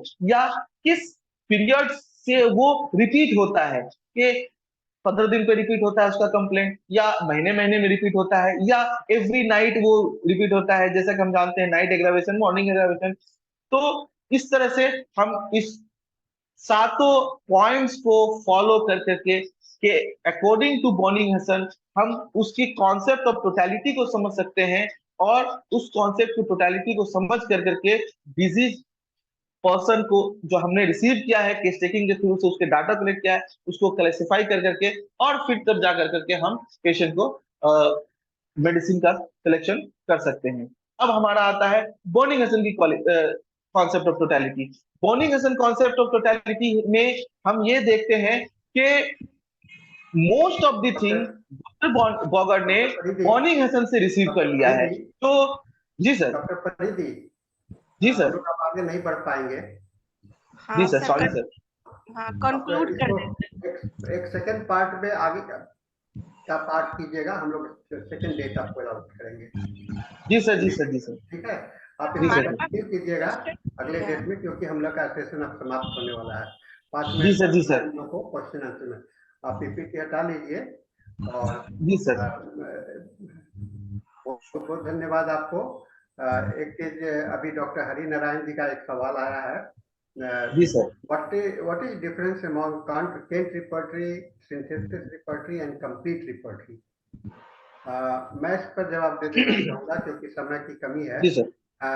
जी सर। केंट रिपर्टरी जो है तो बेस रिपर्टरी है, बेस मतलब कि आधार है, और उसी के आधार है। आधार पर आपको सिंथेसिस रिपर्टरी का जन्म हुआ है। इसको आप ऐसे भी ले सकते हैं कि केंट रिपर्टरी का एक्सटेंडेड या न्यू वर्जन या रिवाइज्ड वर्जन या उसका बृहत फॉर्म जो है तो आपका सिंथेसिस रिपर्टरी है। और कंप्लीट रिपर्टरी, ये दोनों दो धारा है, मैंने सिंथेसिस रिपर्टरी और कंप्लीट रिपर्टरी दो धारा है ग्रुप ऑफ ऑथर का, है ना। एक डॉक्टर फ्रेडरिक स्वाइन्स का लीड करता है क्या सिंथेसिस, और कंप्लीट रिपर्टरी इसका क्या नाम है, इसके नाम मैं भूल रहा हूँ, डॉक्टर वैन जॉन्डरवर्ट्स बोल करके कहते हैं, जंडूवार्ट, डॉक्टर जंडूवर्ट जंडूवार्ट, बोल करके, है ना। तो ये दोनों दो धारा है, दोनों का थीम एक ही है कि आपको ये केंटियन बेस दोनों का केंटियन या एडिशन, रूब्रिक्स के एडिशन हुए हैं, नए मेडिसिन के एडिशन हुए हैं, ये इसके अंदर में किया गया है। और अब तो हम लोग आगे नहीं चर्चा कर सकेंगे, को भी हम लोग बोलने के लिए अलाउ नहीं कर पाएंगे क्योंकि समय नहीं है। मैं केवल इतना कहना चाहूंगा कि आपने जो प्रेजेंटेशन दिया है वो बहुत ही उत्तम है, बहुत ही अच्छा है। थोड़ा सा कहीं कहीं पर मैं अध्ययन और करना चाहूंगा, बताना चाहूंगा कि थोड़ा में कहीं पर सुधार करने की होगी। जैसे कि आपने इमोशंस, इंटेलेक्ट और विल्स की बात करी, तो इमोशंस प्राइमरी होता है, मूल होता है, और उसके बाद में आपका विल्स आता है और अंडरस्टैंडिंग लास्ट में आता है। जी सर। लेकिन अंडरस्टैंडिंग आगे चल करके अंडरस्टैंडिंग जो है, अंडरस्टैंडिंग के अंदर में आपने इंटेलेक्ट और मेमोरी सबको उसी के अंदर में लेते हैं, ठीक है ना। ये बहुत अच्छा आपने किया था, आप अलग अलग करके बताने का भी समझाना किया। दूसरा चीज, आपने पर्टिकुलर केंट के पर्टिकुलर रूब्रिक्स के लिए बात कही थी, तो केंट ने जो पर्टिकुलर के विषय में जो केंट का बेसिक कॉन्सेप्ट है वो कैरेक्टरिस्टिक्स पर्टिकुलर, यानी कि कैरेक्टरिस्टिक्स पर्टिकुलर कहने का मतलब क्या होता है, वह पर्टिकुलर जो कि जनरल से अपोजिट हो। जी सर। वह पर्टिकुलर जो जनरल से अपोजिट हो, जनरल से अपोजिट है। जैसे कि आर्सेनिकम का है, आर्सेनिक को सभी शरीर में ठंडा गर्म से आराम मिलता है, लेकिन आर्सेनिक का सर का दर्द जो है तो ठंडे पानी से आराम मिलता है। तो ये बहुत ही, इसको कहा कि ये बहुत ही प्राइम सिम्टम्स हो जाता है, बहुत इंपॉर्टेंट सिम्टम्स हो जाता है ये केंट के हिसाब से। और वैसे आपने बहुत ही बढ़िया प्रेजेंटेशन दिया है, इतने डिटेल्स में आपने बताने का कोशिश किया है, ये बहुत बढ़िया है। और अभी कितने कॉन्सेप्ट बाकी रह गए आपके? अभी सर हमको लगता है कि तो अराउंड वही 15-16 स्लाइड्स और होगा सर। तो 15-16 स्लाइड्स के लिए एक अलग सेशन कर लीजिएगा, कुछ आपके जिनको आप करना है, तो हम लोग एक नवंबर में एक जी सेशन सर। आपको बना देंगे। तो इसके साथ जी में सर, आज जी का सर, ठीक मीटिंग है सर। समाप्त होता है। जी सर, इसके साथ में हम थैंक लोग यू का सर। मीटिंग समाप्त करता है होता है, और नया सेशन, जो अगला सेशन है, वह डॉक्टर हुबर्ट जी को हैंड ओवर करते हैं, और धन्यवाद के साथ में हम लोग नए इसमें एंटर करते हैं। So thank you all, and we now thank you sir. Thank you all. Thank you. नमस्कार। Dr. Hubert, now you can take over the chat. Thank you, sir. Dr. Hubert. Thank you all. Today our guest is Dr. Purnima Shukla, MD, Homeopathic PhD, MBA, Healthcare Administration, ex-member of ECCCRH, Minister of Ayush. She has an experience of more than 39 years in classical homeopathy. She has unquenchable thirst for research in the specified field of female diseases in breast ailments, which are well reflected by her more than 35 research presentations and publications. She traveled more than 20 countries, delivered guest lectures for upliftment of evidence-based research work in homeopathy. She has participated in various national and international meetings, conferences, and chaired the sessions in India and abroad. She has also organized conferences, public awareness programs, government-sponsored works, along with participation in drug-proving programs organized by CCRH. She is an author of the book entitled as Healthy Life in Platinum Years of Life, and therefore a chapter, Preventive and Curative Homeopathy Care for Senior Citizens, publication CSIR, Pensioners Welfare Association. She also served as a nominated member of Ethics Committee, CCRH, Ministry of Ayush, Government of India. She is also a member of editorial board, Indian Journal of Research, Homeopathy, an official. She is also worked as a project officer in research projects in encephalitis going at BRD Medical College, Gorakhpur, Central Council of Research, Homeopathy. So today she is today dealing with the subject that homeopathic potencies and 50 millisimal scale. Doctor, you can start now. Am I audible? There will be 45 minutes of your class, and after that there will be 15 minutes discussion. So now you can start now. Thank you, sir. Your voice is not. Audible? Am I Dr. audible? Purnima Shukla. Yes. Dr. Purnima Shukla. Yes, yes, please. Yes, your voice is very much low. Voice is low now. Not Yeah. audible, madam. Your voice is not audible properly. We can hear, but very feeble. Yeah, now We can see the hear me? others. We can see that this your presentation Now and it's audible, sharing. please. Yeah, sharing we can see, but your voice is very low. Very low. Okay, I'm Yeah. trying.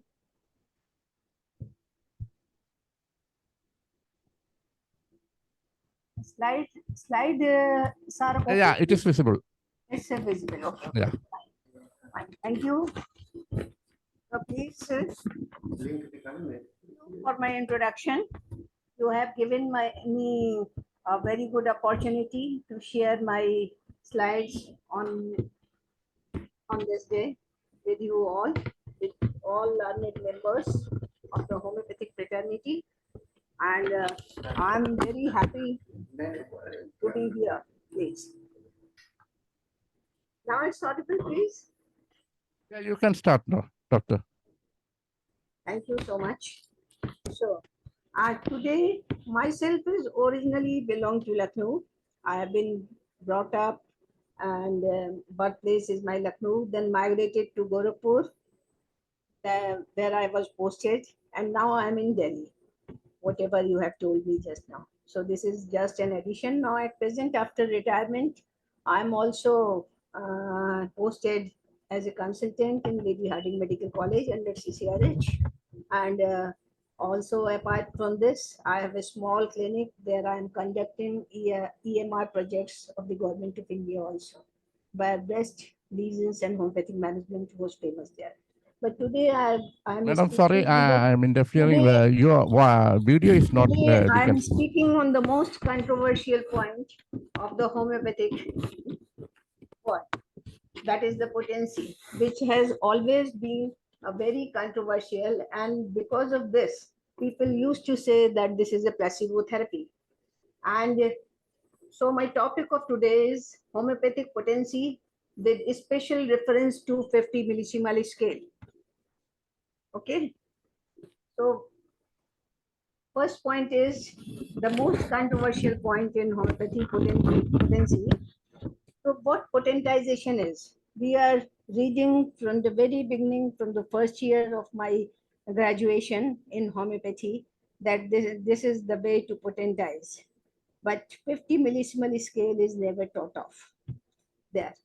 So I thought to present this paper in this form. Okay, now the next point is, please. Doctor, one minute. Your video cannot be seen. Please. No, is not visible. Yeah. Why? You are not visible. Please show your video on your video. Audio mute. It's not mute, please. No, mirror, not your video. Your face cannot be seen. The video is also not stop. Not. Screen also not seeing that your video is also not seeing. What's the problem? Yeah. You try there, but we cannot say from here. Okay. There is a stop video that you have to. You can the left side of the. We Yeah. can do the another video. Okay. Just a minute, please. Yeah. Yeah. Now we can see you, but you have to unmute. Your voice is muted. Yeah. It's fine. Now okay. Now okay, madam. Now let me share my slide also. Okay.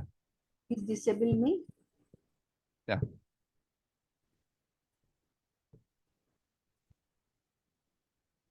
I want to share my slides. Okay. First, has disabled participant screen. So far. Dr. T. Shinda. Here. Post disabled participant screen sharing. Yeah, I shall make you co-host. Now you can do, madam. Okay. Yes. I made you co-host. You can now do. Thank you. I will take few minutes only.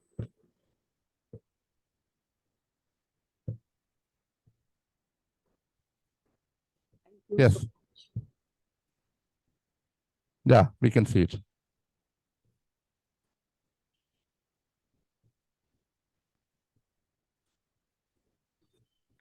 It's fine. Yeah, it is fine. Okay. Thank you. Good evening to everyone, and thank you so much, Dr. Robert, and all my learned friends. I'm sorry for the technical errors, but the topic is very interesting, and we can use it in this in our homeopathic practice. So the potentization of homeopathic potency and potentization with a special reference to 50 millisimal scale. This is what I want to speak now.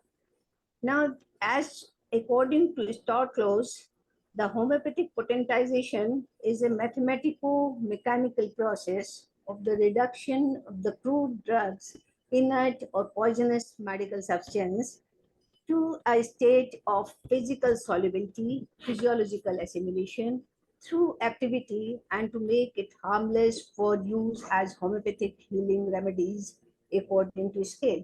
Dr. Close has written in a very scientific way, but the simple thing is we want to make it harmless and more potent and potent by a process of potentization. Okay, so in homeopathic practice, we are using three types of scales, that is centesimal scale, decimal scale, and the 50 millisimal scale, please, which is the latest and the most refined method of the Hahnemann. Now, the first potency scale which Hahnemann developed during the early years of the homeopathy was called centesimal. As the name suggests, we know that 1 is to 100 power, one part of the crude drug and the 100 or part of the vehicle, which we all know and we are reading since from the very first year of graduation. Centesimal scale was introduced by Hahnemann in the 5th edition of the Organon of Medicine, aphorism 270. And it was based on the principle that the first potency must contain the 100 part of the original drug and each following and so on in the preceding one, please. And the second potency scale, the homeopathy, was decimal scale. As its name suggests, it has 1:10 dilution ratio, meaning that one part of the mother tincture or the preceding potency and 9 parts of the water, alcohol, or the sugar of milk. The decimal scale was discovered by Dr. Constantine Hering of Philadelphia. He was first to know and introduce this scale. And Dr. Boger of Berlin in 1836, in a precise method, set up forth the principles therein involved. In preparing medicines according to the scale, it is the principle that the first potency should contain 1/10 part of the original drug and each succeeding potency should contain 1/10 of the part. And these are the different comparative chart of the centesimal scale and then decimal scale is. First potency, that is 10 to the power minus 2, was compared to the 10 to the power 4, that is the third potency. Now, coming to the main topic, this is for the preceding one, but now coming to the main topic, which is the 50 millisimal scale. The brief history is the 50 millisimal scale was introduced by Dr. Hahnemann in the 6th edition of the Organon of Medicine in the aphorism 270 in 1841. Dr. Hahnemann himself termed this new method as a renewed dynamization, which published after his death in 1920. And this method of dynamization, the preparation thus produced, I have found after many laborious experiments and counter experiments to be the most powerful and at the same time the mildest in action, that is the most perfected, the material part of the medicine. He has never said that this is the perfect scale.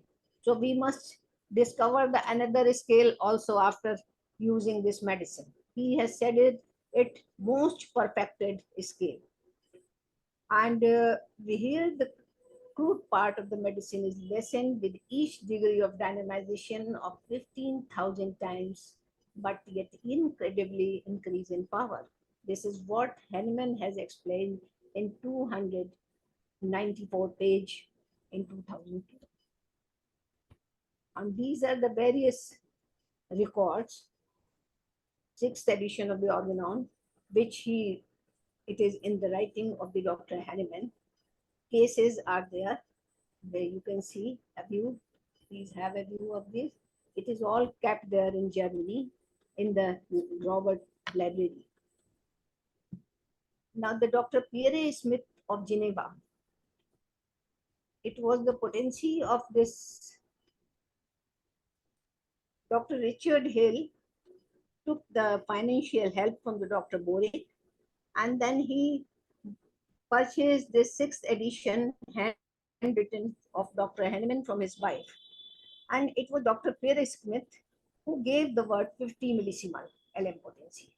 Potencies prepared under this method are named by Dr. Smith as 50 millisimal potency, as the material part of the medicine is said to be decreased by 50,000 times for each of the degree of dynamization. And the brief history was in India and Bangladesh, potencies prepared by this scale is designated as 0/1, 0/2, 0/3, 0/4, and so on. But in Western countries, it is called as 1/0, 2/0, 3/0, and so on. The numerator 0 represents symbolically the poppy size globule employed in each dynamization. The single globule is important here. Some authors used it as a LM1, LM2, LM3, and so on. Dr. Hahnemann has himself used 0/1, 0/2, 0/3, and 0/4, and so on. This research on these records of Dr. Hahnemann was conducted at the library of the Institute for History of Medicine, Robert Bosch Foundation in Stuttgart. In it, Hahnemann's clinical record between 1837 and 1843 were reviewed. A total number of 1836 prescriptions of the 50 millisimal scale were seen. 1836 prescriptions of the potency were used by Dr. Hahnemann. They came to the conclusion, the Robert Bosch team came to the conclusion where we had gone along with Dr. M.K. Sahni and Dr. Ramji and many friends to that library, the Center Institute of History of Medicine, Robert Bosch Foundation in Stuttgart during the Liga conferences. They came to the conclusion that Hahnemann probably decided in 1840 to write the 6th edition of the Organon in order to incorporate his experience with the repetition, potentized doses, and the potency. And his second conclusion was that Hahnemann must have improved the 6th edition even after February 1842 to include his latest refined with 50 millisimal potencies in ascending degree, which became a trend in his case records. In his case records, he has always used the ascending trend from the second quarter of the 1842 and so on. And the third conclusion was that Hahnemann was a staunch believer of this, that the superiority of the 50 millisimal scale is much better than the comparison to the centesimal dynamization, which was based on his large number of observations with the two scales. He could compare that with the centesimal and then 50 millisimal scale. Now the preparation process is very tedious in 50 millisimal scale. You have to take the 1 grain of medicine plus 99 grain of sugar of milk, triturate it for 1 hour with scrubbing, rubbing, and mixing. The first potency is prepared, that is 1/10⁻², after 1 hour. Then 1 grain of the first potency medicine plus 99 grain sugar of milk, triturated for 1 hour again. And now the potency is 1:10⁴. Now again, this is 1 grain of second medicine plus 99 grain of sugar of milk, triturated for 1 hour, and the third potency contains 1/10⁶. Now we have to prepare from this the mother tincture of the 50 millisimal scale. That is 1 grain of the third potency, that is 1/10⁶, plus 500 drops of a mixture of water and alcohol. That is 400 drops distilled water and 100 drops of alcohol.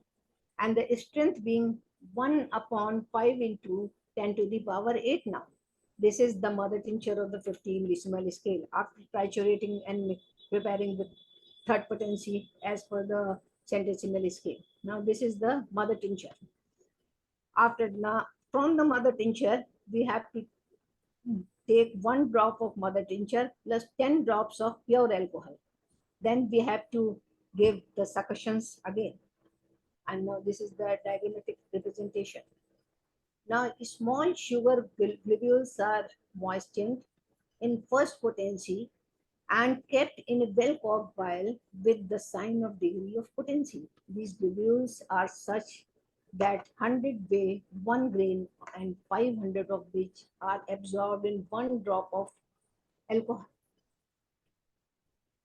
Now put 1 globule, only single globule of the first potency or potency in a second new vial and dissolve in a drop of water 100 drops of water and alcohol and dynamized it with 100 powerful suctions.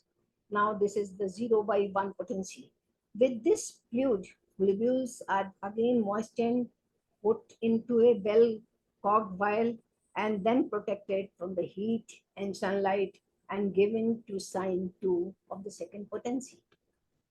Now, one globule of the 50 millisimal scale medicine dissolved in 7. If I have to prescribe sulfur, 0/1 single globule is given in the 7-8 tablespoonful of water or distilled water, you can say, and 10 to 12 thoroughly suctions are given in a vial. And from that, 1 tablespoonful is taken and 1 tablespoon another is capped in the again water, and this is thrown again. Now this is called the pressing method.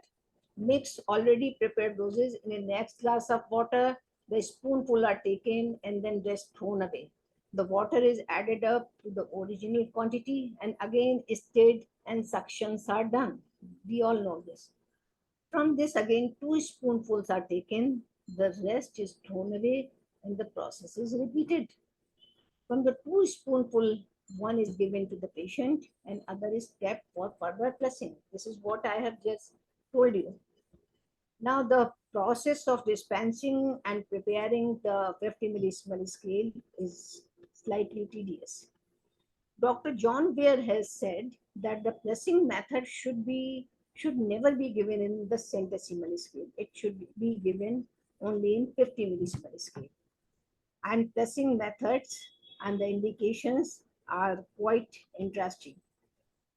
Dr. R.P. Patel was the follower of the plus method, is only for 50,000 scale potencies in the 6th edition of the Organon and not for centesimal scale. Plus method is the method used to change the degree of dynamization before every administration.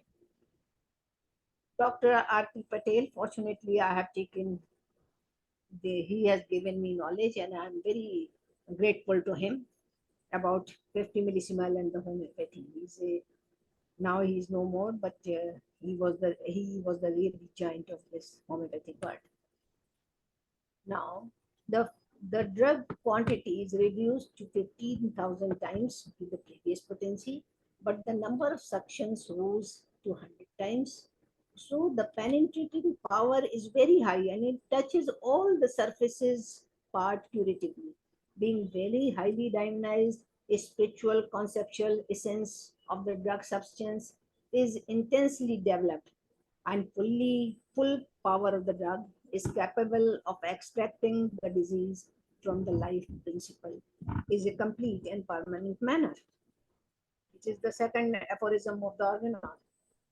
Now, the nanoparticle, 50 millisimal, I have taken this original article from the magazine, general peer reviewed, and he has said that this 50 millisimal scale is very important in the treatment of the chronic diseases. These are various references. And during the preparation of the 50 millisimal potency, drug undergoes more suctions at each level than centesimal scale.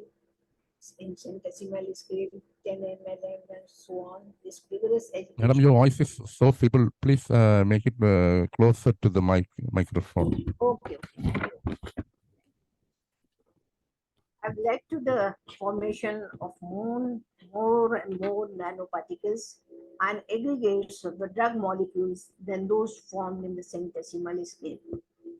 Okay, so they are comparing it, taking it with the nanoparticle. These remedies, which he said that the nanoparticle mimic as a low-level stressor, this singles the need of the time-dependent sensitized compensatory adaptation mechanism, which are known as hormesis, and this mechanism carries forward the organism towards the health. This is Bell has written. Hence, the significant action of the 50 millisimal potency without any aggravation. Aggravation is very mild. can be correlated to the key mechanism of the formation of the more and more nanoparticles and aggregates of the drug molecules during their preparation. And this study paves the way to the further exploratory study on the hypothesis. Richard Feynman, an American physicist, gave the idea and concept of the nanotechnology. It was Professor Norio Tongichi coined the term nanotechnology. A nanoparticle is usually defined as a particle of matter that is between 1 and 100 nanometers, slightly larger than an atom. Atom sizes 0.15 and 0.6 nanometer particles are. 1 nanometer is equal to 10 to the power 9. Visible spectrum of light between 400 meters and 700. Nanoparticles are much smaller than visible spectrum, so we can't see with the ordinary microscope, and electron microscopy is required for that purpose. So the nanoparticles and nanotechnology theory, nanoparticles have enhanced the properties such as higher strength, lightweight, greater chemical reactivity, and their larger scale counterparts. So nanoparticle can explain the dilution theory or the potentization theory. Now this is again explained homeopathy with the presence of the nanoparticles. Now, presence of Boger has said of IIT, presence of nanoparticles in homeopathic medicine, it was another study. Now the advantage, coming to the advantages point, the 50 millisimal scale is very depicting and flexible. Unlike other potency scales, 50 millisimal remedies should not be dispensed in tablet form or tissue, but only as a liquid form. And there is a minimum homeopathic aggravation at the end of the treatment. And there is a chronic diseases are cured. With cure of chronic diseases, frequent expedition are permissible. Repetition is always permissible there. And these are also very good for the skin diseases and the mental diseases, where we cannot prescribe. It is not easy to prescribe the centesimal scale where there is a much aggravation. So the minimum homeopathic aggravation may be avoided with minimized, even controlled due to the loss quality of the material quantity. It can be used even in the most serious and deplorable cases without the fear of danger and violent aggravation. And with the main advantage is, hello, the main advantage is that there is a least aggravation. And I have seen many chronic cases where there is a quick recovery of the cases. Action is immediate. It starts from the very beginning. If you prescribe any medicine to any case, chronic case, and the time span for cure is reduced to minimum, long-lasting and complicated and intractable chronic diseases may be cured within the shortest period of time, and permanent and gentle restoration of the result is seen. There is a frequent repetition both in acute and chronic cases. In acute cases, it can be given even 2 hourly, and in chronic cases, you can give it daily also. So the frequent repetition is given without the fear of medicinal aggravation. It can be repeated daily or every 1, 1st, 2nd, 3rd, 4th hour in acute cases. And skin and mental diseases, it is very useful, and whereas least aggravation may be very much harmful to the patient and confusing to the physician also. So we prescribe 50 millisieverts. This potency can affect the cure smoothly without least aggravation. Yeah, but this these 50 millismal scales are not used properly all over the world.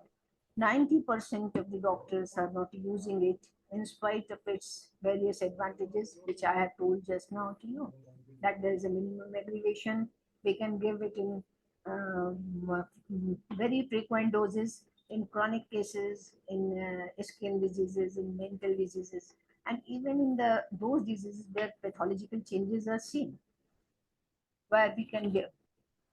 So the reasons are main. There was a delay in publication.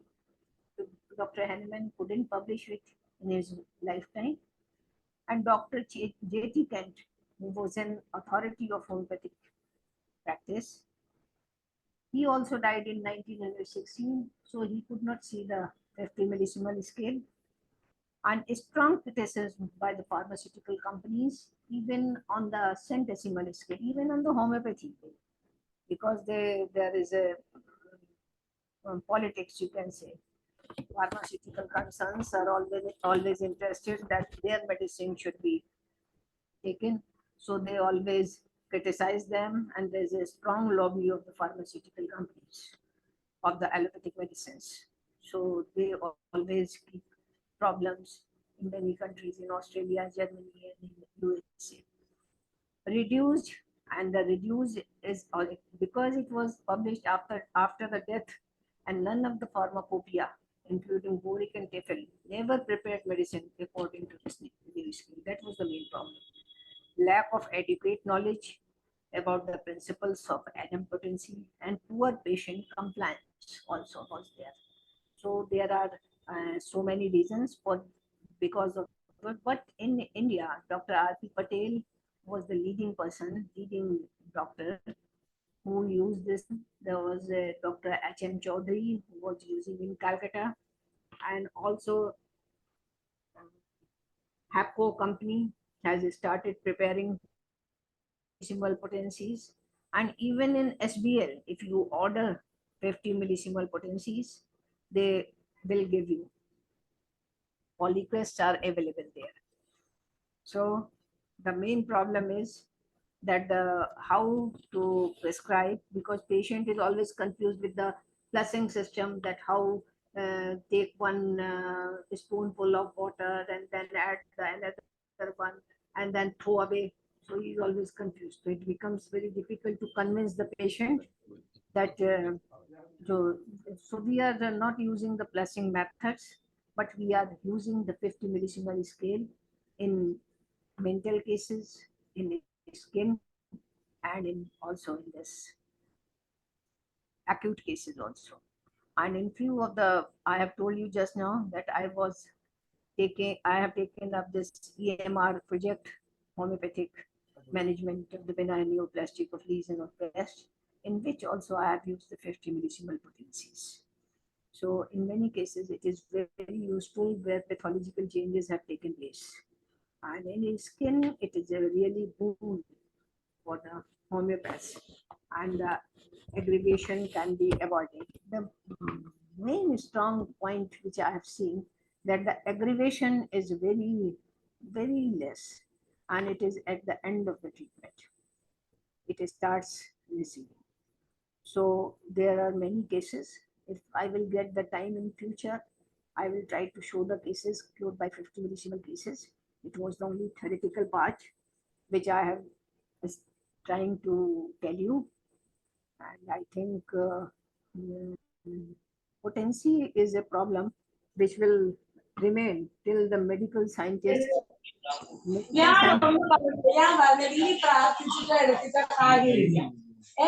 Already uploaded. What happened, please? Some disturbances, madam. You can continue. Okay. I thought some audience is saying something. So no problem.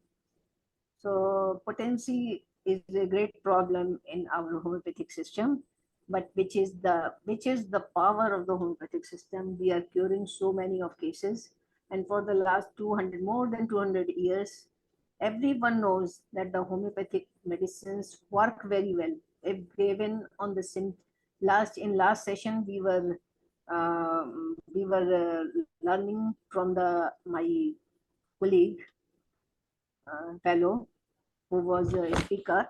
He told that the peculiar, uncommon, and rare symptoms is the medicine. If Naxomica is, take for example, if Naxomica is prescribed on a particular peculiar symptoms, it works very well.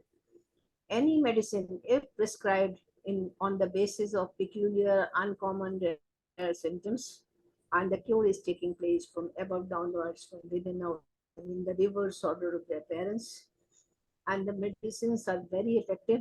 Everyone knows it very well. And but the only problem is the scientific basis, for which the people are crying here and there, that yeah, and comparing it with the placebo therapy, and they say that it works on the basis of psychotherapy only many times.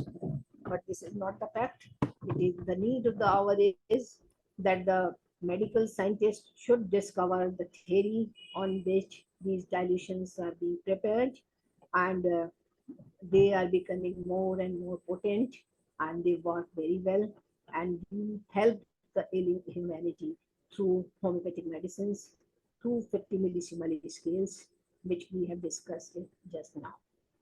So thank you so much, doctor, for your patience. Thank you, madam. And there is a audibility problem somewhere. So people, Okay. people are not able to listen it properly. Next time I will Yeah. try to have a better speaker. Okay, madam. Now your face is not visible. Yeah. So I think that the video again Yeah. not Okay. working. Video is not working. The video, your face is not seen. Okay. You start your video. Okay, that's why. It was a very nice presentation, and you are dealing. You are done a very good job, because we are always thinking about. For the last few, only a few years back, I started using this millisimal scale, 50 millisimal scale.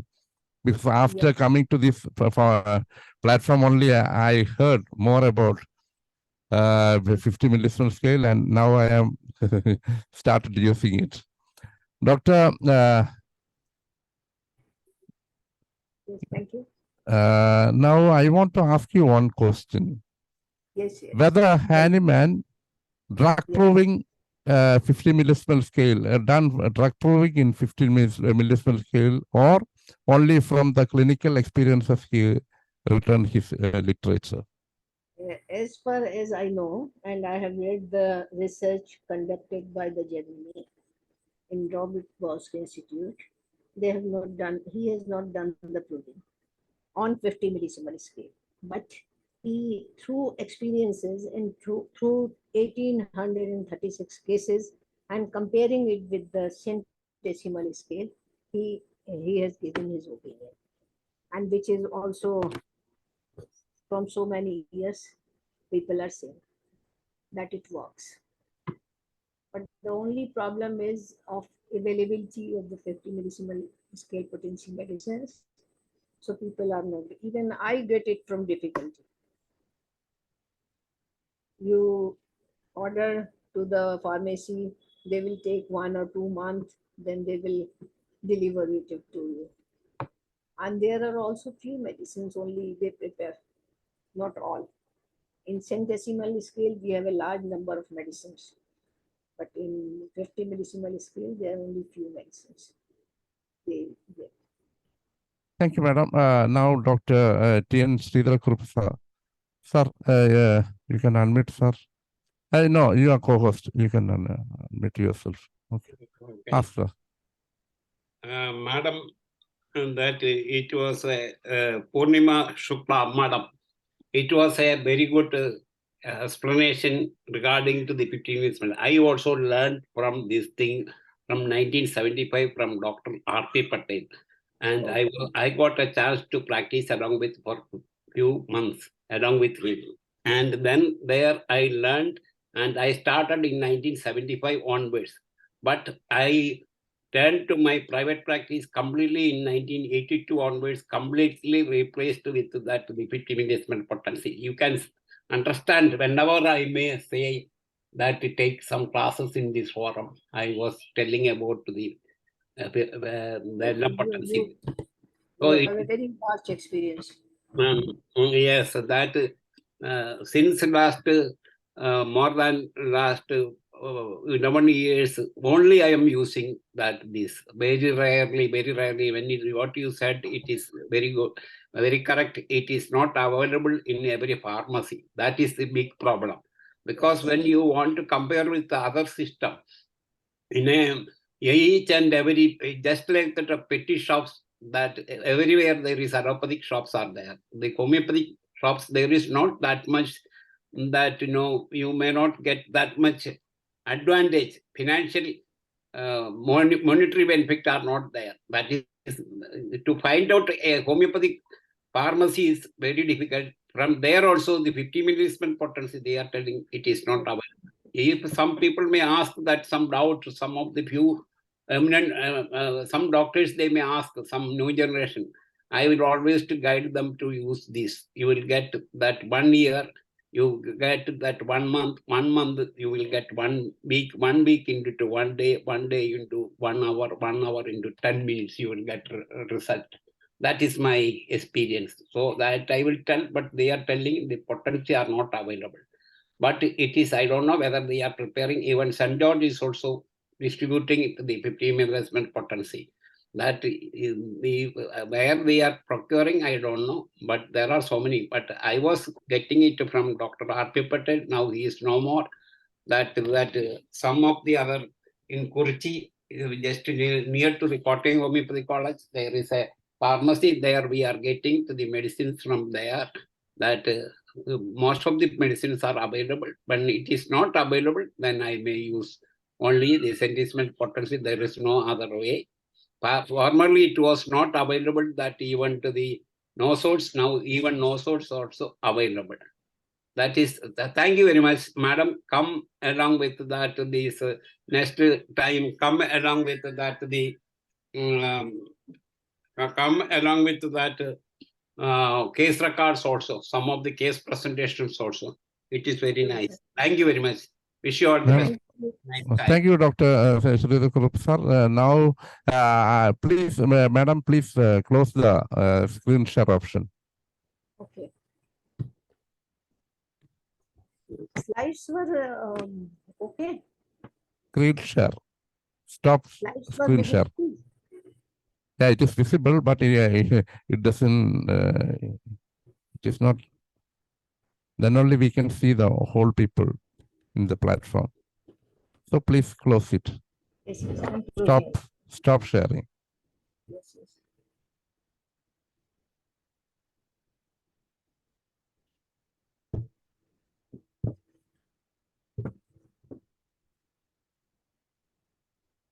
Now, anybody want to ask questions or clarify things?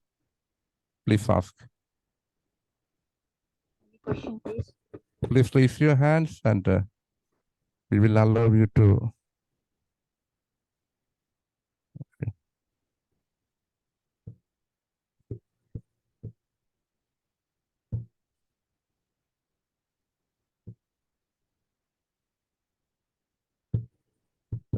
Share screen. There is some. Yeah.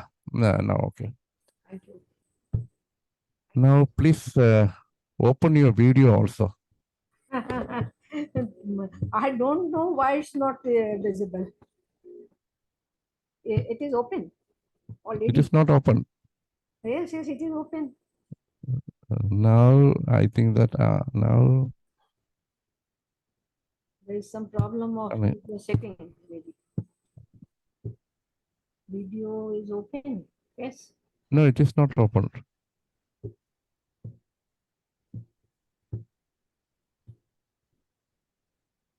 Anyway, next time I will. Okay, okay. Because now there is some problem, I think. Madam, I heard whether Handyman drug done drug proving in 30th potency, isn't it? Pardon? Dr. Samuel Hahnemann done all his provings in 30th potency, isn't it? Decimal scale. Yeah. So whether I asked you, it is not clear that whether he done the 50 millidecimal scale in drug proving. Pardon, please. Whether he done all his whether his drug proving done in 50 millidecimal scale, or otherwise whether he taken symptoms from the clinical, not see her. Yeah.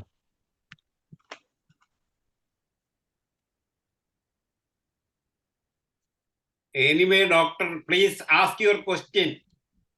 Then we will understand. Okay. Okay. Thank you, Dr. Sridhar and Dr. Hubert. And Madam Dr. Madam for this Dr. How do you pronounce PURNIMA SHUKLA? You mentioned that this LM potency or 50 millisimal, it is better to give it in liquid form. But if we don't have liquid and we want to give it in the globules form or in solid form, would it be effective? Sridhar sir is the person to say. Sir. Would that be effective if you don't use liquid, but we use the globules? Yes, I done both ways. I tried, but I felt that it is in the liquid form, it is far better effect that I observed myself. Because the difficulty is that to carrying this bottle and etc. is dispensing is little difficulty.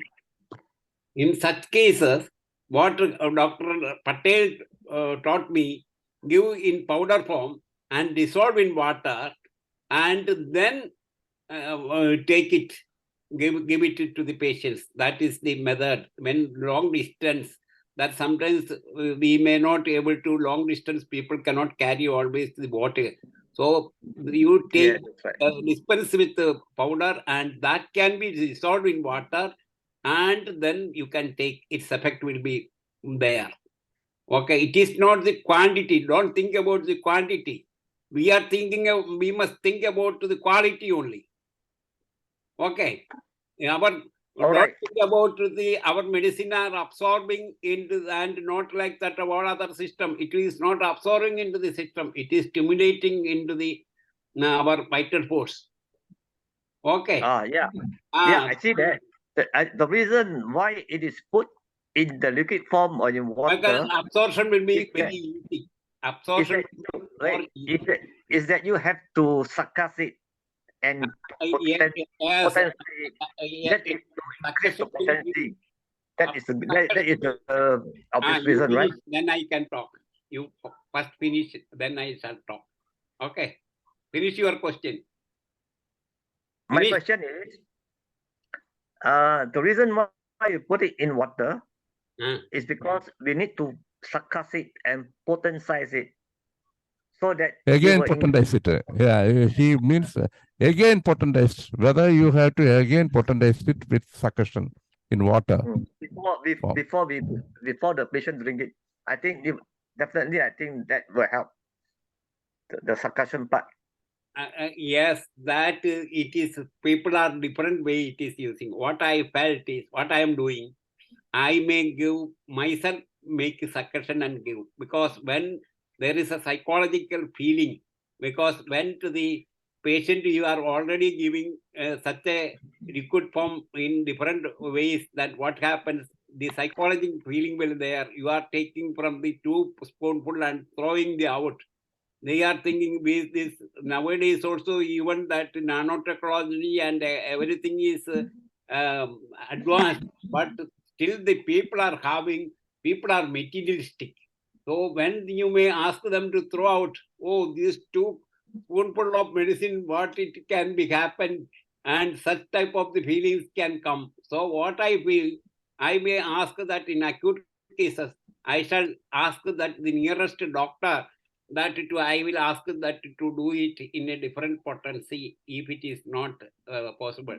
If it is not acting, then I will ask the nearest doctor and to give advise them to give such a and give to them. Or myself, if I may practice, that I will ask the pharmacy to do that the process and give it to them. Otherwise, they will not get a satisfaction because they will feel it is only plasmopathy, they will feel.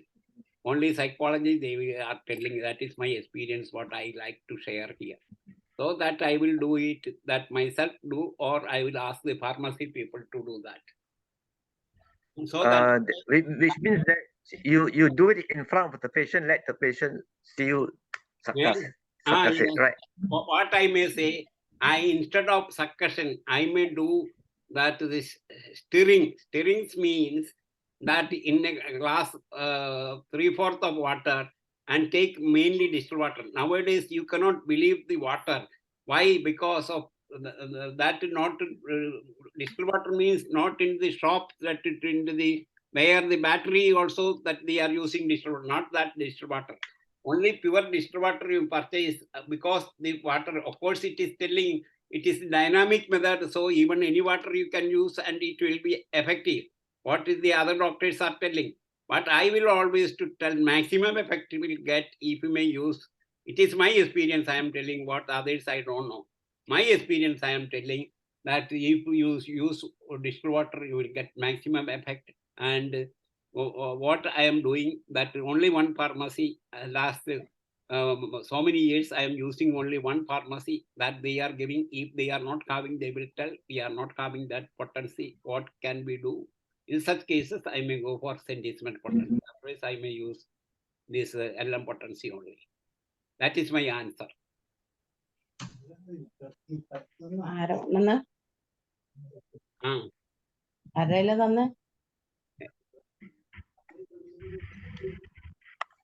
Anything else? Dr. Lisi Prasad, you want to ask anything? Okay.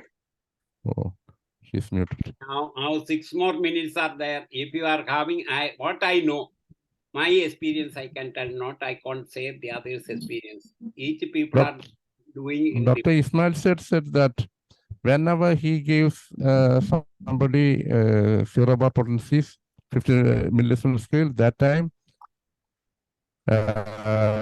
he says that you have to do, every time you have to do 1 or 2 succussion. Then after that you give. Just a minute.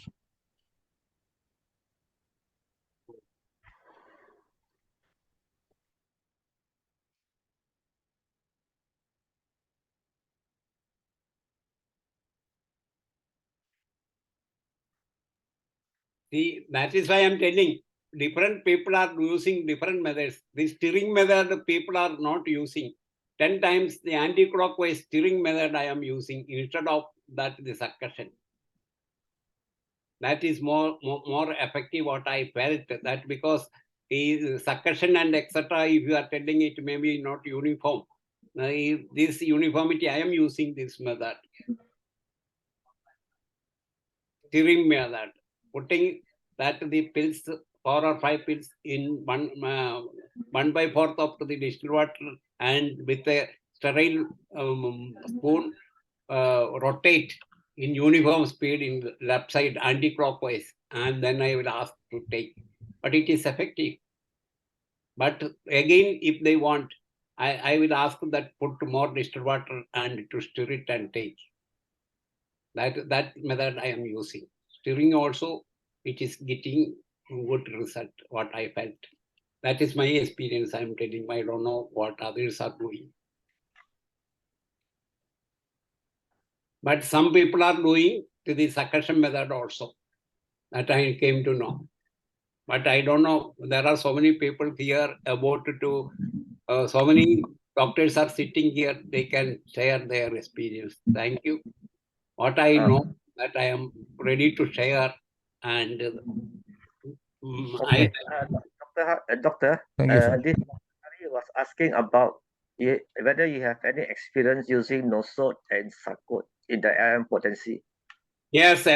definitely nowadays it is available. Earlier it was not available. Nowadays even NM potency is available. That is also effective. That I recently observed that it is available and it is acting very well. Thank you, Doctor. Now, Dr. Dhaneshwar, please say, I think that it is better to say vote of thanks also. She is not there. Yes. Good evening, all. And it's really a very good thing as far as homeopathy is concerned. The potencies and its importance and how to use each and every potency. This is also one of the things that every homeopathic doctor should know and shall use in your practice to stabilize your patient. Some people have always have worries about using these high potencies, so 10M, 1M, 10M. 50M like that. In those conditions, people can use these zero bar potency, that is milliesimal potencies without any much risk. But frankly, the most important point that one requires is that you should select the right remedy. The right remedy works, whether it be 1M, 10M or 30, whatever be the. As we all know that the intensity of the potency as a medicine shall be in correspondence with the intensity of the disease person. That is what is the real. And so in case of those people who are dull and shaken, then you can give those phlegmatic in conditions. You can go ahead with the low potencies, and those who are very active, quick to respond, can go ahead with the high potency. And in those conditions where the conditions are really in a very high pathologically disordered condition, and then we can go ahead with even in tinctures or in low potencies like that. But in chronic diseases where you seem to look at the patient and you seem that you need some medicines every day, in those conditions you can give these millisimal potencies. And that is what I have learned from my experience. And what I do is that only very few remedies I use for these millisimal potencies, like a podium, silesia, sulfur, then graphite is so only few remedies and not all remedies, because I am getting results from the from 230th potency. So it is up to the doctor to choose the right potency and not up to anyone to force anyone to do this. So it's good, but it is your the most important point is that you should choose the right remedy first. If the medicine is the right one, definitely it will work, whether it be 0/3 or 0/6 or 1 or like that. But it is up to the doctor to decide which weapon you have to use in this the medicine is the right one. Then you can see you can choose the right power, that is by means of these potencies. Anyway, we are very happy to have such a wonderful person from research CCRH taking a beautiful session tonight, and we are all thankful to her, Dr.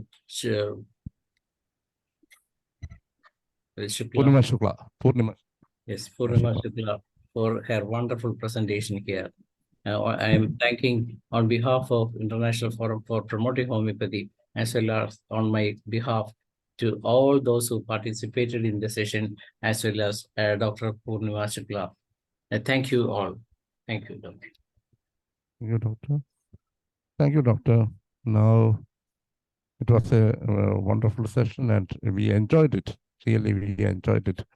Now, now we are passing to our Malayalam session. So, Dr. Dhanesh. Yes. Are you moderating? Yes, I shall. Yeah, okay, you can do it. Thank you all. Thank you, Dr. Fibot. നമസ്കാരം. IABHന്റെ 1141 ദിന webinar ഇവിടെ തുടങ്ങുകയാണ്. ഇന്ന് നാം ചർച്ച ചെയ്യുന്ന വിഷയം സോറിയാസിസും homeopathy ചികിത്സയും എന്നതാണ്. വെബിനാറിന്റെ ആദ്യ ഭാഗമായി 1 മിനിറ്റ് മൗന പ്രാർത്ഥനയാണ്.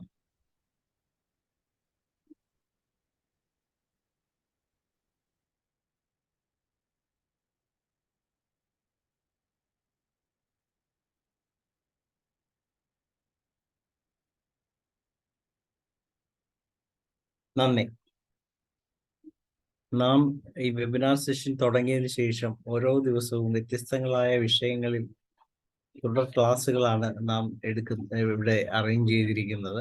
അതിൽ ഈ വേദിയിലുള്ള എല്ലാവരും ആക്റ്റീവായിട്ട് പങ്കെടുക്കണം. ഞങ്ങൾ കുറച്ചുപേർ മാത്രമായിട്ട് കാര്യങ്ങൾ പറയുകയും കുറച്ചുപേർ കേൾവിക്കാരായിരിക്കുന്നതിന് പകരം ഇവിടെ ഈ ഒരു വേദിയിൽ എല്ലാ ആൾക്കാരും ചികിത്സ ചെയ്യുന്നവരാണ്. അപ്പൊ തീർച്ചയായും അങ്ങനെ ചികിത്സ ചെയ്യുന്ന എല്ലാവർക്കും ഇതിൽ പങ്കെടുക്കാവുന്നതാണ്.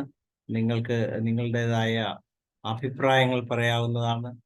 അതുപോലെ തന്നെ നിങ്ങളുടെ അനുഭവങ്ങൾ പങ്കുവെക്കാവുന്നതാണ്. എന്തുകൊണ്ടും നമ്മളുടെ ഈ സെഷൻ ഒരു ഗംഭീര സെഷനായിട്ട് മാറിക്കൊണ്ടിരിക്കുകയാണ്.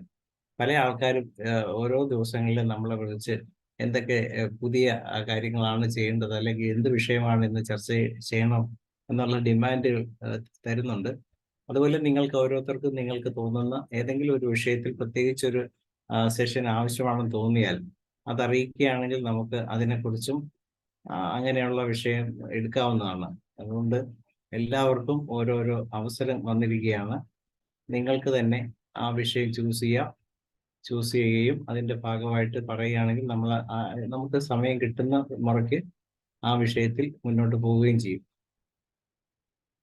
ഇത്രയാണ് നമുക്ക് പറയാനുള്ളത്. ഇന്ന് നമ്മൾ ചർച്ച ചെയ്യപ്പെടുന്ന വിഷയം സോറിയാസിസിന്റെ ഹോമിയോപ്പതി ചികിത്സയുടെ സാധ്യതകളാണ്. എന്താണ് സോറിയാസിസ്? അത് വളരെ ശ്രദ്ധിക്കപ്പെടുന്ന ഒരു കാര്യമാണ്. നമുക്ക് എല്ലാവർക്കും അറിയാം, ഇതൊരു സ്കിന്നിലുണ്ടാകുന്ന ഒരു രോഗമായിട്ടാണ് പൊതുവെ എല്ലാവരും ഇതിനെ കാണുന്നത്. അപ്പൊ ഒരു സ്കിൻ ഡിസീസ് ആയിട്ടാണ്. യഥാർത്ഥത്തിൽ ഇതൊരു ഓട്ടോ ഇമ്യൂൺ ഡിസീസിന്റെ ഭാഗമായിട്ടുണ്ടാകുന്ന ഒരു അസുഖമാണ് എന്നുള്ളതാണ് വസ്തുത. അപ്പൊ ഇത് എന്തുകൊണ്ടാണ് ഇങ്ങനെ ഉണ്ടാകുന്നത്? അപ്പൊ അതിനെക്കുറിച്ചാണ് നമുക്ക് അറിയേണ്ടത്. നമ്മുടെ തൊലിപ്പുറത്തുണ്ടാകുന്ന ഒരു കോശങ്ങൾ വളരെ വേഗത്തിൽ മൾട്ടിപ്ലൈ ചെയ്യും. സാധാരണഗതിയിൽ 3 ആഴ്ച മുതൽ 4 ആഴ്ച വരെ കൊണ്ട് ഡിവൈഡ് ചെയ്യുന്നതിന് പകരം, ഡിവൈഡ് ചെയ്ത് കോശങ്ങൾ മൾട്ടിപ്ലൈ ചെയ്യുന്നതിന് പകരം ഇവിടെ 3 മുതൽ 7 ദിവസം കൊണ്ട് തന്നെ കോശങ്ങൾ പെരുകി വർദ്ധിക്കുകയും അത് പെട്ടെന്ന് വളരുകയും അതിങ്ങനെ കട്ടിയായിട്ട് കൂടുകയും അവസാനം അത് സ്കെയിൽസ് പോലെ വന്ന് പൊളിഞ്ഞു പോവുകയും ചെയ്യും. അപ്പൊ ഇങ്ങനെയുള്ള ഒരു കണ്ടീഷനെയാണ് നമ്മൾ സോറിയാസിസ് ആയിട്ട് കണക്കാക്കപ്പെടുന്നത്. അപ്പൊ ഈ സോറിയാസിസ് വരുമ്പോൾ സാധാരണ തൊലി കട്ടിയായിരിക്കും. അപ്പൊ സ്വാഭാവികമായിട്ട് സ്കിന്നിൽ ഉണ്ടാകുന്ന ഒരു പ്രശ്നമാകുമ്പോൾ ആദ്യം തന്നെ നമുക്കുണ്ടാകുന്ന പ്രശ്നം എന്തായിരിക്കും? നമുക്കൊരു ചൊറിച്ചിൽ ഉണ്ടാകുകയായിരിക്കും. പിന്നീട് ആദ്യം നമ്മൾ കാണുന്നത് തന്നെ പ്രധാനമായിട്ടും സ്കിന്നിൽ തൊലിക്കുണ്ടാകുന്ന മാറ്റങ്ങളാണ്. പെട്ടെന്ന് കളർ മാറ്റം വരുന്നു. ചുവപ്പ് നിറം വരാം, പിങ്ക് നിറം വരാം, അല്ലെങ്കിൽ മറ്റ് രീതിയിലുള്ള ഇരുണ്ട നിറങ്ങൾ വരാം. അപ്പൊ ഇങ്ങനെ വന്നതിന് ശേഷം നമ്മൾ ചൊറിയും തോറും ആ ഭാഗം തടിച്ചു വരികയും ആ ഭാഗത്ത് കട്ടിയോട് കൂടിയ കോശങ്ങൾ ഉണ്ടാകുകയും അത് പൊളിഞ്ഞ് സ്കെയിൽസ് പോലെ, മീൻ്റെ ചെതുമ്പൽ പോലെ പോകാൻ തുടങ്ങുകയും ചെയ്യുന്ന ഒരു അവസ്ഥയിലാണ് അതിനെ സോറിയാസിസ് ആയിട്ട് നാം പറയുന്നത്. ഈ സോറിയാസിസ് എന്ന് പറയുന്ന രോഗം യഥാർത്ഥത്തിൽ എങ്ങനെയാണ് ഡെവലപ്പ് ചെയ്യുന്നതെന്ന് ചോദിച്ചു കഴിഞ്ഞാൽ ഏറ്റവും കൂടുതൽ കണ്ടുവരുന്നത് സ്ട്രെസ്സാണ്. എല്ലാവരുടെയും ധാരണ ഭക്ഷണം കൊണ്ടാണ് ഇങ്ങനെ വരുന്നത്, ഭക്ഷണത്തിന്റെ കുഴപ്പം കൊണ്ടാണ്. ശരിയാണ്, ഭക്ഷണം ഒരു പരിധിവരെ ഇതിൽ എഫക്റ്റ് ചെയ്യാറുണ്ട്. ഭക്ഷണത്തിലുള്ള ഈ രോഗം വന്നതിന് ശേഷം ഭക്ഷണത്തിലുള്ള ചില പ്രശ്നങ്ങൾ കൊണ്ട് അത് കൂടുതൽ വഷളാകാം. അല്ലാതെ ഒരിക്കലും അത് ഭക്ഷണത്തിന്റെ പ്രശ്നങ്ങൾ ഉണ്ടായ ഒരു രോഗമായിട്ട് നമ്മളതിനെ കാണരുത്. അതാണ് ശ്രദ്ധിക്കേണ്ടത്. ഭക്ഷണം ഒരു പ്രശ്നമാകാം, പക്ഷെ ഒരിക്കലും ഭക്ഷണം അതിന്റെ കാരണമാണെന്ന് പറയാൻ പറ്റില്ല. ഇപ്പൊ നമ്മള് ഒന്ന് വീണ് ചതഞ്ഞു പൊട്ടി ഇങ്ങനെയുള്ള കാര്യങ്ങളൊക്കെ വന്നു കഴിഞ്ഞാൽ ചിലപ്പോൾ അവിടെയുള്ള കോശങ്ങൾക്ക് മാറ്റം സംഭവിച്ച് അവിടെ തടിപ്പുണ്ടാകുകയും ആ തടിപ്പുകൾ ക്രമേണ സോറിയാസിസ് ആയിട്ട് ഡെവലപ്പ് ചെയ്യും. അവിടെ വളരെ വേഗത്തിൽ ഈ ഓട്ടോ ഇമ്മ്യൂൺ ടെൻഡൻസി ഉള്ള ഒരാളാണെങ്കിൽ വളരെ വേഗത്തിൽ അത് ഡെവലപ്പ് ചെയ്യും. അതാണ് സംഭവിക്കുന്നത്. അപ്പൊ അതുകൊണ്ട് തന്നെ സോറിയാസിസ് ഉണ്ടാകുമ്പോൾ നമ്മൾ ഈ കാര്യങ്ങളെല്ലാം തിരക്കേണ്ടിയിരിക്കുന്നു, അന്വേഷിക്കേണ്ടിയിരിക്കുന്നു. ഉദാഹരണമായിട്ട് നമുക്കറിയാം, ഒരു വ്രണം ഉണ്ടായിട്ട് നമ്മളത് ഉണങ്ങിക്കഴിയുമ്പോൾ ആ ഭാഗത്ത് അടിച്ച് കട്ടിയാകുകയാണെങ്കിൽ നമ്മൾ ഏറ്റവും കൂടുതൽ പ്രിഫർ ചെയ്യുന്ന ഒരു മെഡിസിൻ കോസ്റ്റികമാണ്. അത് കട്ടിയായി വരികയും ആ രീതിയിൽ പോവുകയും ചെയ്യുമ്പോൾ.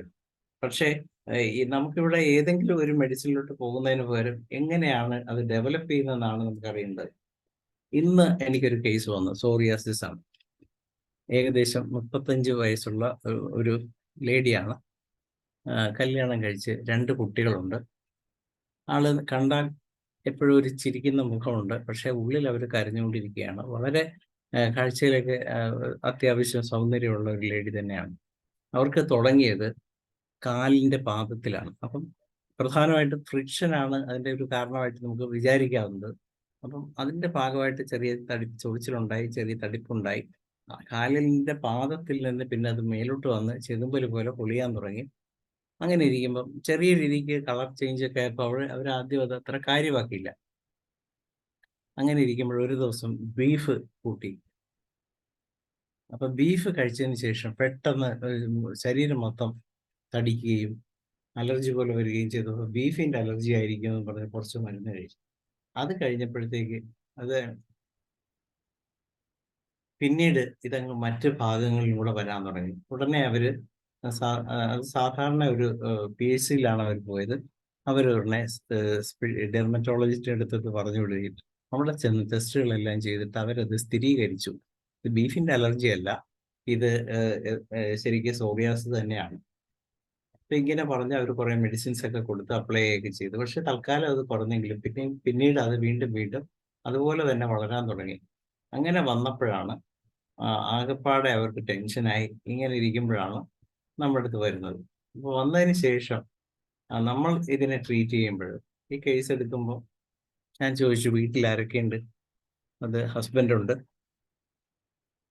2 മക്കളുണ്ട്. മൂത്ത കുട്ടി 7ാം ക്ലാസ്സിൽ പഠിക്കുന്നു, ഇളയ കുട്ടി UKG-യിലാണ്. അപ്പൊ ഇപ്പോഴെല്ലാവരും കൂടെ ഉണ്ടോ? ഇല്ല. അതെന്താ കാര്യം? അത് ഡോക്ടറെ, ഈ രോഗി ഞാനിപ്പോഴും എൻ്റെ വീട്ടിലാണ്. ഞാൻ ചോദിച്ചു എത്ര നാളായി? 1 വർഷമായി. അതെന്താണ് എൻ്റെ അങ്ങനെ നിൽക്കാൻ? അത് ഇവിടെ അമ്മയ്ക്ക് സുഖമില്ല. അപ്പം അതുകൊണ്ടാണോ? അപ്പം ചോദിച്ചു വന്നപ്പോഴത്തേക്ക് അവരുടെ ഫാമിലി കാര്യങ്ങളിലോട്ട് പോയപ്പോൾ ഹസ്ബൻഡ് ഒരു ഓട്ടോ ഡ്രൈവറാണ്, പക്ഷേ പുള്ളി മദ്യപാനിയാണ്. മദ്യം അടിച്ചു കഴിഞ്ഞാൽ പുള്ളിക്ക് പ്രത്യേകിച്ച് വീട്ടിൽ വന്നാൽ ഒച്ച ഉണ്ടാക്കുകയും അങ്ങനെയുള്ള പ്രശ്നങ്ങളാണ്. കല്യാണം കഴിച്ചപ്പോൾ മുതൽ ഇവരനുഭവിച്ചു വരുന്ന കുറേ ബുദ്ധിമുട്ടുകളാണ് പിന്നെ പറയുന്നത്. അത് കഴിഞ്ഞ് ഇവരുടെ വീട്ടിലെ കാര്യങ്ങൾ ചോദിച്ചപ്പോഴാണ് ഇവരുടെ അമ്മയ്ക്ക് സ്ഥിരം എപ്പിലെപ്സി ഉണ്ടാകുകയും അതിൻ്റെ ഭാഗമായിട്ട് മിക്കവാറും ബോധക്ഷയം പോലെ ഉണ്ടായി. കുറേ സമയത്തേക്ക് ബോധം കാണില്ല. അപ്പൊ ഇവരിത് കൊച്ചുനാൾ മുതൽ കണ്ട് ശീലിച്ച് അവർക്ക് ആകപ്പാടെ ഒരു വല്ലാത്ത മാനസികാവസ്ഥയായിരുന്നു. അപ്പം ഈ കല്യാണം കഴിക്കുമ്പോൾ രക്ഷപ്പെടുമെന്ന് കരുതി, പക്ഷെ അവിടെ ചെന്നപ്പോഴും വീണ്ടും നടുക്കടലിൽപ്പെട്ട അവസ്ഥയായി. അമ്മായിയമ്മയാണെങ്കിൽ അവരോട് പറയുന്നത്, മോളെ നീ ജോലിക്ക് പോകണം, കുട്ടികളെ നോക്കിയില്ലെങ്കിലും കുഴപ്പം, അവരുടെ കുട്ടികളെ നോക്കത്തുമില്ല, പക്ഷെ നീ ജോലിക്ക് പോകണം. ഇതാണ് അവരുടെ ഒരു കണ്ടീഷൻ.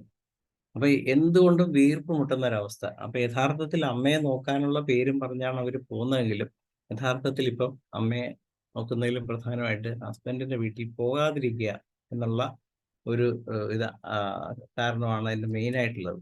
അപ്പൊ ഇങ്ങനെ ഉള്ള ഒരാള് നമ്മുടെ അടുത്ത് വരുമ്പോൾ ഈ ഹിസ്റ്ററിക്ക് വലിയ പ്രാധാന്യമുണ്ട്. അതാണ് നമ്മൾ ഈ ഒരു കേസിൽ നിന്ന് മനസ്സിലാക്കുന്നത്. അപ്പൊ ഇങ്ങനെ വരുമ്പോൾ നമ്മൾ എന്തെല്ലാം രോഗലക്ഷണങ്ങൾ ഉണ്ടെങ്കിലും അതെല്ലാം നമ്മൾ എടുത്ത് മനസ്സിലാക്കി കഴിഞ്ഞിട്ട്, അല്ലാതെ ഒരിക്കലും ഈ കേസ് സോറിയാസിസ് എന്ന് പറഞ്ഞ രീതിയിൽ നമ്മൾ ട്രീറ്റ് ചെയ്താൽ അത് മാറാൻ സാധ്യത കുറവാണ്. ഇവരുടെ മനസ്സിൽ ചെറുപ്രായം മുതൽ ഉണ്ടായിട്ടുള്ള മുറിവുകളും അതിനുശേഷം അവർക്കുണ്ടായ ഈ പറഞ്ഞ ദുരന്തം. അപ്പൊ ഇടയ്ക്ക് ഞാൻ ചോദിച്ചു, നിങ്ങൾ ആത്മഹത്യ ചെയ്യാനുള്ള ശ്രമങ്ങൾ വല്ലതും നടത്തിയോ, അങ്ങനെ കുറിച്ച് ചിന്തിച്ചോ? തീർച്ചയായും അവരിടയ്ക്ക് ആത്മഹത്യയെക്കുറിച്ച് ചിന്തിച്ചിട്ടുണ്ട്, പക്ഷെ കുട്ടികളുള്ളത് കൊണ്ട് തൽക്കാലം ഇങ്ങനെ പോവുകയാണ്. അപ്പൊ യഥാർത്ഥത്തിൽ ഇതാണ്, ഇങ്ങനെയുള്ള ഒരാൾക്ക് എന്തുകൊണ്ടും അസുഖം വരാനുള്ള സാധ്യത കൂടുതലാണ്. ഇപ്പോഴവർക്ക് ഇത് കൂടാതെ രാവിലെ എണീക്കുമ്പോൾ 2 പാദത്തിലും കാലുകൾക്ക് നല്ല വേദനയുണ്ട്. ഇപ്പൊ നമ്മൾ ഈ സോറിയാസിസിനെ കുറിച്ച് പറയുമ്പോൾ സോറിയാസിസിനോടനുബന്ധിച്ച് റിമറ്റോയിഡ് ആർത്രൈറ്റിസ് വരാനുള്ള സാധ്യതയും കാണാറുണ്ട്. അപ്പൊ അതും ഇതിന്റെ ഒരു ഭാഗമാണ്. കാരണം സാധാരണ ഏറ്റവും കൂടുതൽ കണ്ടുവരുന്നത് ഈ മെഡിസിൻസ് കഴിക്കുന്ന സ്കിൻ ഡിസീസിനുള്ള മെഡിസിൻസ് കഴിക്കുമ്പോൾ സ്വാഭാവികമായിട്ട് റുമറ്റോയിഡ് ആർത്രൈറ്റിസ് ഉണ്ടാകാനുള്ള സാധ്യത വളരെ കൂടുതലാണ്. അതുകൊണ്ടാണ് ഇവർക്ക് ഇപ്പോഴും ഈ ഒരു പ്രശ്നങ്ങളോട് വന്നത്. അപ്പൊ നമുക്ക് ഈ കേസിനെ സമീപിക്കേണ്ട രീതി, നമ്മൾ ഹോമിയോപ്പതിക് ഡോക്ടർ എന്നുള്ള രീതിയിൽ ഞാൻ ഈ പറഞ്ഞ രീതിയിൽ തന്നെ മുന്നോട്ട് പോകണം. ഒരിക്കലും നമ്മൾ ഒരു പ്രിജുഡിസ് വ്യൂയോടുകൂടി ഇതിനെ ഇന്ന സൾഫർസ് കൊടുക്കാം, അല്ലെങ്കിൽ ഗ്രാഫൈറ്റിസ് കൊടുക്കാം, അതല്ലെങ്കിൽ വേറെ എന്തെങ്കിലും ഒരു മെഡിസിൻ കൊടുക്കാം എന്നുള്ള രീതിയിൽ പോകുന്നതിന് പകരം എന്തുകൊണ്ടും നമ്മളുടെ കേസ് എടുത്ത് തന്നെ, ഇതൊരു ക്രോണിക് പ്രോബ്ലമാണ്. അപ്പം നമ്മൾ അവരോട് പറയാവുന്നതേ ഉള്ളൂ, ഇത് കുറച്ച് സമയം എടുക്കും, നമ്മൾ പറയുന്ന പോലെ എല്ലാം ചെയ്യണം. അങ്ങനെയുള്ള കുറേ ആത്മവിശ്വാസം കൊടുത്തതിന് ശേഷം വേണം ഇതിൻ്റെ ശരിക്കുള്ള ട്രീറ്റ്മെൻറ്റിലോട്ട് പോകാൻ. ഈ ഒരു കേസിൽ ഇവരോട് കാര്യങ്ങളെല്ലാം ചോദിച്ചു വന്ന് ഇവരുടെ ഈ ഒരു ചിരിക്കുന്ന മുഖവും, അപ്പം അവരുടെ ഒരു ബാക്കിയുള്ള കാര്യങ്ങളിലോട്ട് പോകുമ്പോൾ അവരുടെ ഒരു രീതി എന്ന് പറഞ്ഞാൽ പുതച്ച് മൂടി കിടക്കുന്ന ഒരവസ്ഥ ഇതൊക്കെ ഉണ്ട് അവർക്ക് ജീവിതത്തിൽ. പക്ഷേ ഇതെല്ലാം സപ്രസ് ചെയ്യുന്നതുകൊണ്ടുള്ള ഒത്തിരി പ്രശ്നങ്ങളും ഒക്കെ ഉണ്ട്. അപ്പം എന്തുകൊണ്ട് ഞാൻ ഇവർക്ക് കൊടുത്തത്, എല്ലാവരും നമ്മൾ നേത്രമൂറിൻ്റെ ഒരു രീതിയൊക്കെ തോന്നുമെങ്കിലും പക്ഷേ യഥാർത്ഥത്തിൽ ഇവിടെ അവർ സ്റ്റാഫിസാഗ്രിയാണ് വരുന്നത്. അവർ ഒത്തിരി കാര്യങ്ങൾ സപ്രസ് ചെയ്യുന്നുണ്ട്, അവർക്ക് എക്സ്പ്രസ് ചെയ്യാൻ പറ്റുന്നില്ല ആരോടും. ഞാൻ ഇപ്പം ഇവര് സ്വാഭാവികമായിട്ടും ഈ ഒരു സ്ത്രീ എന്തുകൊണ്ട് നേത്രമൂർ ആയില്ല എന്ന് ചോദിച്ചു കഴിഞ്ഞാൽ, നമ്മൾ കേസ് എടുക്കുമ്പോൾ തന്നെ ഇവരുടെ ചരിത്രത്തിലോട്ട് പോകുമ്പോൾ കൂടുതൽ അങ്ങനെ ഇൻവോൾവ് ആയിട്ട് വരുമ്പം ചില കണ്ണീർ വരേണ്ട ചില സാഹചര്യങ്ങളുണ്ട്. അവർക്ക് ഒരിക്കലും കണ്ണീര് വരുന്ന ഒരു സാഹചര്യം എത്തിയില്ല. കാരണം ഞാൻ അതുപോലുള്ള പല ചോദ്യങ്ങൾ ചോദിച്ചപ്പോഴും അവർക്ക് കണ്ണീര് വരുന്നില്ല. യഥാർത്ഥത്തിൽ അതിൻ്റെ ഒരു ബേസിക് തീമാണ്. നമ്മുടെ കൺസലേഷൻ അഗ്രവേഷൻ എന്നുള്ള ഒരു ഇതൊന്നും ആ പേഷ്യന്റിന് ഒട്ടുമില്ല. അതുകൊണ്ട് തന്നെ അങ്ങനെയുള്ള ഒരു രീതിക്ക് എയിൽമെന്റ്സ് ആഫ്റ്റർ മോർട്ടിഫിക്കേഷൻ എന്ന് വേണമെങ്കിൽ അത് ഇതിനകത്തൊക്കെ ഉണ്ടെങ്കിലും അതൊക്കെ സെക്കൻഡറി ആണ്. ഇത് കുറേ കാര്യങ്ങൾ കൊണ്ട് അവർ സപ്രസ് ചെയ്ത കുറേ കാര്യങ്ങളെല്ലാം എൻഡപ്പ് ചെയ്തത് ഇങ്ങനെ ഒരു രോഗാവസ്ഥയിലാണ്. അപ്പൊ ഈ രീതിയിലാണ് നമ്മൾ അതിനെ സമീപിക്കേണ്ടത് എന്ന് പറഞ്ഞുകൊണ്ട് ഏകദേശം ഇതിൻ്റെ ഒരു ആമുഖമായെന്നാണ് എൻ്റെ ഒരു വിശ്വാസം. ഇനി മറ്റുള്ള മെറ്റീരിയൽ ഭാഗങ്ങൾ കുറെ കൂടി വിശദമായി സംസാരിക്കുന്നതിന് നമ്മുടെ ഡോക്ടർമാരെല്ലാവരും ഉണ്ട് ഈ വേദിയിൽ. ഇപ്പൊ തന്നെ ജെയിംസ് സാർ റെഡിയാണ്. നമുക്ക് സാറിൽ നിന്ന് തന്നെ അതിൻ്റെ ബാക്കി ഭാഗങ്ങളിലോട്ട് പോവാം. സാറ് പലപ്പോഴും ഇതിനെക്കുറിച്ചൊക്കെ ക്ലാസ് എടുത്തിട്ടുണ്ട്. എന്നിരുന്നാലും വളരെ നല്ല ഒരു കാര്യത്തിലോട്ട് സ്റ്റാഫിസാഗ്രിയ കൊടുത്തത് 10 പൊട്ടൻസിയാണ്, 10 ഒരു ഡോസാണ് കൊടുത്തിരിക്കുന്നത്. അതിനോടൊപ്പം തന്നെ അവർക്ക് നേട്രമൂർ 3x ഞാൻ കൊടുത്തിട്ടുണ്ട്. അത് ഞാൻ സാധാരണ അവർക്ക് അവരുടെ ഒരു രീതിക്ക് അങ്ങനെ ഒരു ലൈൻ ഓഫ് ട്രീറ്റ്മെന്റ് ആണ് അഡോപ്റ്റ് ചെയ്യുന്നത്. ബയോകെമിക്കിലൂടെ സാധാരണ എന്തെങ്കിലും ഒന്ന് കൊടുക്കും. അതിനൊരു റീസൺ അതിനോടുള്ള ചില ക്രേവിങ്ങുകളും അവരുടെ ഡെഫിഷ്യൻസിയും സ്കിന്നിന്റെ കാര്യങ്ങളും എല്ലാം കൂടി നോക്കിയാണ്. ഇത്രയാണ് എനിക്ക് പറയാനുള്ളത്. ഇവിടെ ഒരു ചോദ്യം വന്നുകൊണ്ടാണ് ഞാനത് പറഞ്ഞത്, പൊട്ടൻസിയായിട്ട് ചോദിച്ചതുകൊണ്ടാണ്. തീർച്ചയായും നമുക്ക് ചർച്ച തുടരുമ്പോൾ നിങ്ങൾ ഓരോരുത്തരും സംസാരിക്കാൻ, നിങ്ങൾ ഏതെങ്കിലും ഒരു കേസ് ക്യൂറാക്കിയിട്ടുണ്ടെങ്കിൽ അത് നിങ്ങൾ പറയണം. അത് ഒരു കേസായ ഒരു വർഷം പോലും ആകാത്ത ഒരാളാണെങ്കിൽ പോലും പറയാം, നിങ്ങൾക്ക് അനുഭവം കിട്ടിയിട്ടുണ്ടെങ്കിൽ. അതുകൊണ്ട് എല്ലാവരും ഹാൻഡ് റൈസ് ചെയ്ത് സംസാരിക്കണമെന്ന് അഭ്യർത്ഥിച്ചുകൊണ്ട് ഞാൻ ജെയിംസ് പോൾ സാറിനെ ക്ഷണിക്കുകയാണ്. മറ്റുള്ളവരെല്ലാവരും ഒന്ന് ഹാൻഡ് റൈസ് ചെയ്ത് നേരത്തെ ഹാൻഡ് റൈസ് ചെയ്ത് വെക്കുകയാണെങ്കിൽ എല്ലാവരെയും ഒന്ന് കോ ഹോസ്റ്റാക്കി വെക്കാൻ വേണ്ടിയാണ്. സംസാരിക്കാൻ താല്പര്യമുള്ളവരെല്ലാവരും ഒന്ന് ഹാൻഡ് റൈസ് ചെയ്ത് നിൽക്കുകയാണെങ്കിൽ നന്നായിരിക്കും എന്നിവിടെ പറഞ്ഞുകൊണ്ട് സാറിനെ ക്ഷണിക്കുകയാണ്. അൺമ്യൂട്ട് ചെയ്യാം സാർ.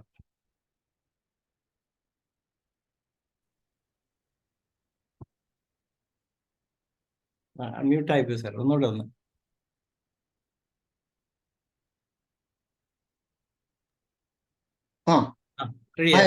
ഹായ് ഹായ്, സംസാരിക്കാം സാർ. എല്ലാവർക്കും നമസ്കാരം. ഞാൻ സോറിയാസിസ് അങ്ങനെ തയ്യാറായിട്ട് വന്നൊന്നുമില്ല, ചർച്ച കേൾക്കാൻ വേണ്ടി വന്നയാള്. ഏതായാലും ഇത് നേരത്തെ ഡോക്ടർ ധനേഷ് പറഞ്ഞതുപോലെ സോറിയാസിസ് എന്നുള്ള മൈൻഡേ നമ്മളിന്ന് മാറിപ്പോകണം. അത് തന്നെയാണ് എനിക്കും പറയാം. നമ്മുടെ മുമ്പിലിരിക്കുന്ന ആരാണ്? അത് നാട്രമോറാണോ, സ്റ്റാബിസാഗിരിയാണോ, പൾസാറ്റിലാണോ, ആൾസാൽമാണോ, ഗ്രാഫിക്സ് ആണോ, സൾഫർ ആണോ? ഇത് നമ്മൾ കണ്ടെത്തുക എന്നുള്ളതാണ് ആദ്യത്തെ പടി. അപ്പം അതിന് കാരണം ഇതിലേക്ക് നയിച്ചത്, കാരണം ഇതൊരു ഓട്ടോ ഇമ്മ്യൂൺ ഡിസീസ് ആണ്, അതേപോലെ തന്നെ സൈക്കോസോമാറ്റിക് ആണ്. അപ്പൊ ഇതിന്റെ റൂട്ട് കിടക്കുന്നത് സൈക്കിക് പ്ലെയിനിലാണ്. അതാണ് നമ്മൾ ട്രേസ് ചെയ്തെടുക്കേണ്ടത്. എവിടെ വെച്ചാണ് പാളിച്ച, ഏത് സാഹചര്യത്തിലാണ് പാളിച്ച പറ്റിയത്, അപ്പൊ ഇതിന്റെ ഒറിജിൻ എവിടെയാണെന്ന് നമുക്ക് കണ്ടുപിടിക്കാനുള്ള ഒരു സാഹചര്യം. അങ്ങനെ നമ്മൾ ആ മരുന്നിലേക്ക് എത്താൻ പറ്റും. കുറച്ച് സമയമെടുക്കും. പലപ്പോഴും ഇവര് പല കാര്യത്തിനും തയ്യാറാകില്ല, ആൻസർ ശരിക്ക് പറയില്ല, ചിലപ്പോൾ മറച്ചു വെച്ചു എന്ന് വരാം. അങ്ങനെ എനിക്ക് സംഭവം ഉണ്ടായിട്ടുണ്ട്. അപ്പൊ സ്വന്തം കാര്യങ്ങൾ ഇങ്ങനെ ഹൈഡ് ചെയ്യുന്ന പേഷ്യൻസിന് ഞാൻ സാധാരണഗതിയിൽ ഒരു തൂജ ഹൈപ്പോട്ടൻസ് കൊടുത്തങ്ങ് കൊടുക്കും. കാരണം എന്താണെന്ന് ചോദിച്ചാൽ അവരെ തന്നെ മറിച്ച് വെക്കാനായിട്ടാണ് ആഗ്രഹിക്കുന്നത്. പക്ഷെ ഒരു മാസം കഴിഞ്ഞവർ വരുമ്പോൾ അവർ വരെ ഫ്രീ ആകും, കാര്യങ്ങൾ തുറന്നു വരും, അവര് നമ്മളോട് അടുക്കും. അതനുസരിച്ച് നമ്മുടെ ചോദ്യത്തിന് കൃത്യമായ ഉത്തരം, അതായത് മറവില്ലാതെ ഉത്തരം നമുക്ക് കിട്ടും. നമുക്ക് ആ മെഡിസിനിലേക്ക് എത്തിച്ചേരാനുള്ള സാഹചര്യം. അപ്പൊ ഈ രീതിയിലാണ് സോറിയാസിസിനെ സമീപിക്കേണ്ടത്. കാരണം അത് തൽക്കാലം ഉണങ്ങിയാൽ പോലും ഒരു 10 വർഷത്തേക്കെങ്കിലും അത് മടങ്ങി വന്നില്ലെങ്കിൽ മാത്രമേ സോറിയാസിസ് മാറിയെന്ന് പറയാൻ പറ്റൂ. ഇപ്പൊ തൽക്കാലം ഉണങ്ങി 2 കൊല്ലമായിട്ട് കുഴപ്പമില്ല, പക്ഷെ സോറിയാസിസ് അദ്ദേഹത്തിൽ നിന്ന് പോയി എന്ന് നമുക്ക് വിചാരിക്കാൻ പാടില്ല. 10 വർഷം, കുറഞ്ഞ 10 വർഷം അത് പ്രത്യക്ഷപ്പെടുന്നില്ല എങ്കിൽ നമുക്ക് പറയാം അത് മാറി. ഇത് കൂടുതലൊന്നും എനിക്ക് സോറിയാസിനെ കുറിച്ച് പറയാനില്ല. പിന്നെ ഭക്ഷണം ഒരു വലിയ കാര്യം. ഈ എക്സസീവ് പ്രോളിഫറേഷൻ ഓഫ് സെൽസ്, അതാണ് ഇവിടെ സംഭവിക്കുന്നത്.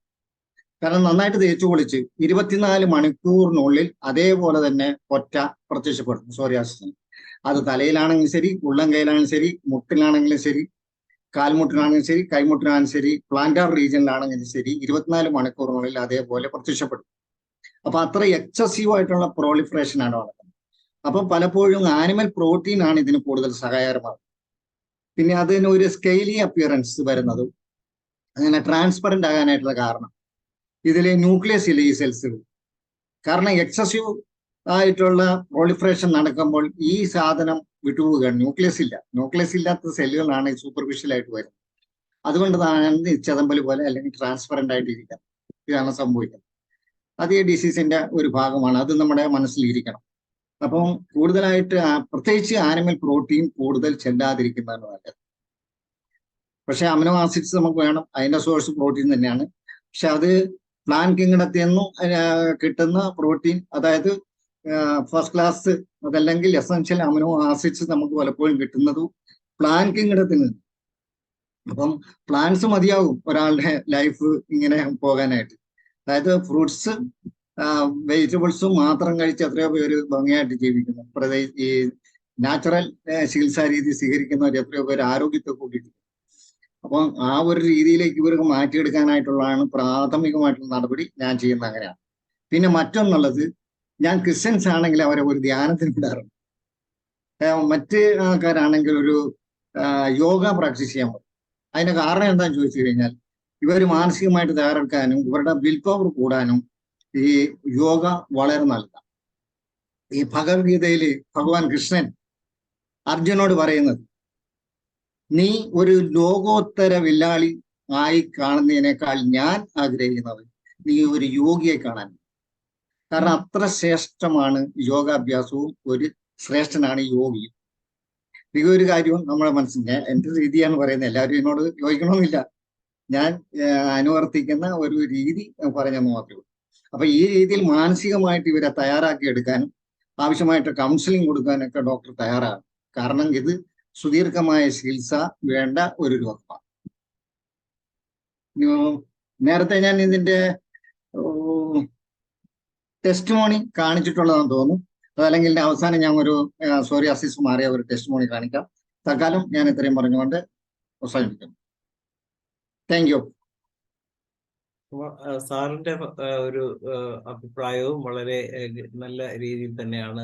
എങ്ങനെയാണ് ഇതിനെ ഒരു ഫ്രഷ് ആയിട്ടുള്ള ഒരു ഡോക്ടർ ഇതിനെ എങ്ങനെയാണ് സമീപിക്കേണ്ടത് എന്നുള്ളതിനെ കുറിച്ചാണ്. ഇനി നമുക്ക് ഇതിനോടൊപ്പം ചെയ്യാവുന്ന മറ്റ് മെഡിസിൻസിനെ കുറിച്ചൊക്കെ അറിയേണ്ടതായിട്ടുണ്ട്. അങ്ങനെയുള്ള കാര്യങ്ങളൊക്കെ വിശദീകരിക്കുന്നതിനും ഇതിനെക്കുറിച്ച് കുറച്ചുകൂടെ സംസാരിക്കുന്നതിനുമായിട്ട് രാജൻ ഡോക്ടർ റെഡിയാണ്. രാജൻ ഡോക്ടറെ ക്ഷണിക്കാം. കേൾക്കാമല്ലോ അല്ലേ? സോറിയാസിന്റെ കാര്യത്തെക്കുറിച്ച് ഡോക്ടർ ജെയിംസ് പോൾ പറഞ്ഞതിനോട് പൂർണ്ണമായിട്ട് യോജിക്കുകയാണ്. ആ രീതിയിൽ തന്നെയാണ് ക്ലാസ് എടുക്കേണ്ടത്. എങ്കിലും പുതിയ ആൾക്കാർക്ക് വേണ്ടിയോ എന്തെങ്കിലും മെഡിസിൻ കൂടി പറഞ്ഞില്ലെങ്കിൽ ഒരു ശരിയാവില്ല എന്നുള്ള നിലയ്ക്ക് ആ ഭാഗത്തേക്ക് കൂടി കിടക്കുന്നതാണ്. നമുക്കൊരു 3% രോഗികൾ സോറിയാസിസ് മൂലം സഫർ ചെയ്യുന്ന ലോകാരോഗ്യ ലോകത്ത് 3% ആണ് ഈ സോറിയാസിസ്. അത് പല വെറൈറ്റി ഉണ്ട്. പ്ലേക്ക് സോറിയാസിസ് അത് വെറൈറ്റി ആണ്. പ്ലേക്ക് സോറിയാസിസ് ആകുമ്പോൾ റേസ്ഡ് ഇൻഫിൽട്രി റെഡ് പാച്ചസ് ആയിരിക്കും. സ്കെയിൽസ് ഓടുകൂടി തന്നെ ധാരാളം ഉണ്ടാകും പ്ലേക്ക് സോറിയാസിസ്. പിന്നെ അടുത്ത വെറൈറ്റി ഗട്ടറ്റെ എന്ന് പറയുന്നത് സ്മോൾ പോയിന്റ് സോറിയാസിസ് ആയിരിക്കും. ട്രങ്കിലും ബോഡിയിലായിരിക്കും അത് കൂടുതൽ കാണും. ഇൻവേർട്ട് സോറിയാസിസ് ആകുമ്പോൾ ശരീരത്തിന്റെ മടക്കുകളിലായിരിക്കും അത് കൂടുന്നത്. ഗ്രോയിൻസിലും എൽബോ നീ മടക്കുകൾ. പസ്റ്റുലാർ സോറിയാസിസ് കയ്യിലും ഫീറ്റിലും ആയിരിക്കും കൂടുതലായിട്ട് കാണുന്നത്. പസ്സുപില്ലി ധാരാളം പഴുപ്പ് നിറഞ്ഞുകൊണ്ടിരിക്കുന്ന ഒരു വേദന ഉള്ള ഒരു കണ്ടീഷൻ തന്നെയാണ്. റെഡ് ബോർഡർ ഉണ്ടാവും. പിന്നെ സോറിയാറ്റിക് ആർത്രൈറ്റിസ് ജോയിന്റ്സിനെ ബാധിക്കുന്ന അത് നഖത്തിലും വരാം. ഒരു പെയിൻഫുൾ ആയിരിക്കും. ജോയിന്റ്സിന് ബാധിക്കുന്ന സോറിയാറ്റിക് ആർത്രൈറ്റിസ്. സോറിയാസിസ് പൊതുവെ ഡയഗ്നോസിസ് ചെയ്യാൻ നമുക്ക് ഒറ്റനോട്ടത്തിൽ മനസ്സിലാവുമെങ്കിലും ബയോപ്സി ചെയ്യിക്കുന്നത് നല്ലൊരു കാര്യം തന്നെയാണ് നമ്മൾ കൺഫർമേഷന് വേണ്ടി. കാരണങ്ങൾ പ്രധാനമായിട്ട് നമുക്ക് ഹെറിഡിറ്ററി ഫാക്ടർ മെയിൻ കാരണം തന്നെയാണ്. ഇത് പകർച്ചവ്യാധിയല്ല എന്നുള്ള കാര്യം നമ്മൾ ആദ്യം ശ്രദ്ധിക്കണം. പകർച്ചവ്യാധിയല്ല, അതാണ് നമ്മൾ രോഗികളെ ബോധവൽക്കരണം നടത്തേണ്ടത്. കാരണം അതുകൊണ്ട് ഒരിക്കലും ഒരു മാനസിക പ്രശ്നങ്ങൾ അതിൻ്റെ പകരും എന്നുള്ള പേടി ഒരിക്കലും രോഗിക്ക് കൊടുക്കരുത്. പിന്നെ ഹെറിഡിറ്ററി ആണെന്ന് പറഞ്ഞാൽ പിന്നെ ഇഞ്ചുറി സ്കിൻ അന്വേഷണ ഡോക്ടർ പറഞ്ഞതാണ്. അമിതമായിട്ടുള്ള എക്സ്പോഷർ ടു ലൈറ്റ് സൺലൈറ്റ് അല്ലെങ്കിൽ ചൂടുള്ള അമിത ലൈറ്റ് ആൻഡ് ഇതിനോടുള്ള exposure, bacterial infection, physiological and mental stress, ഇതൊക്കെയാണ് ഇതിന്റെ കാരണം. പിന്നെ ഇതിനെ വർദ്ധിപ്പിക്കുന്ന ഘടകങ്ങൾ ആൽക്കഹോളിസം, ചില ഡ്രഗ്സ് ഒരു കാരണം കാണും. ആൽക്കഹോളിസം, സ്ട്രെസ് പ്രധാനമായിട്ട് കാലാവസ്ഥ. ഇപ്പോൾ മഞ്ഞുകാലത്തൊക്കെ ഇത് വളരെയധികം കൂടി കാണാറുണ്ട്. ഇതിനും പൊതുവെ പറയുകയാണെങ്കിൽ ഇത് മഞ്ഞുകാലത്താണ് ഇത് കൂടുതൽ കണ്ടുവരുന്നുള്ളത് പറഞ്ഞത്.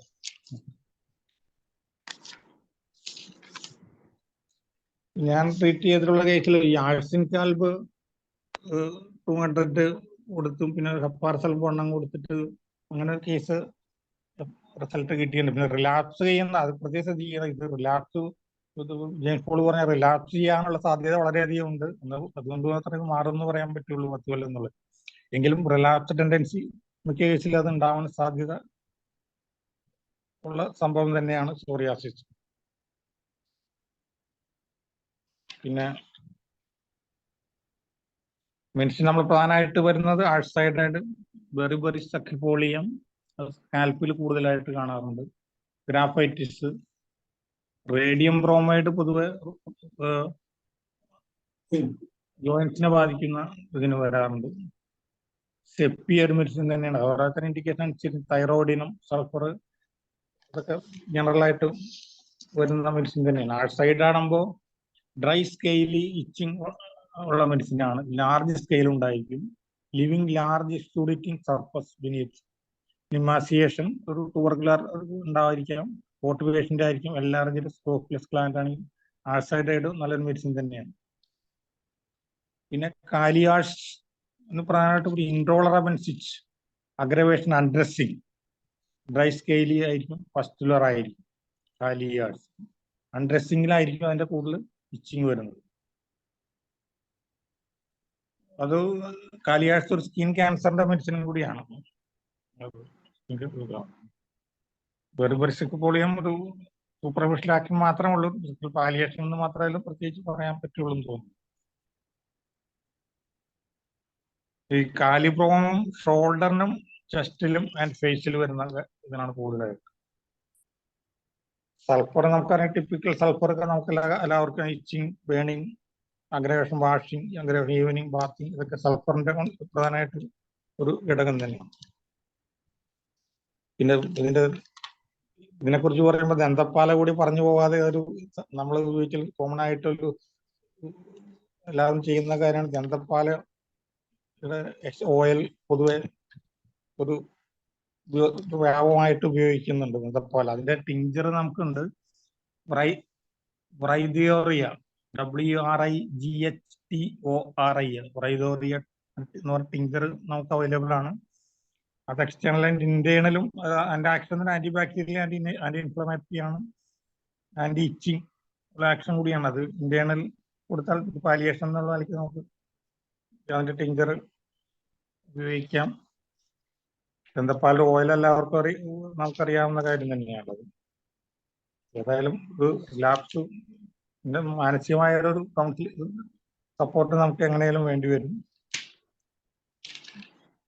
അതൊക്കെ പറയാറുള്ള. പിന്നെ case taking James Paul doctor പറഞ്ഞതുപോലൊക്കെ തന്നെ വേണം.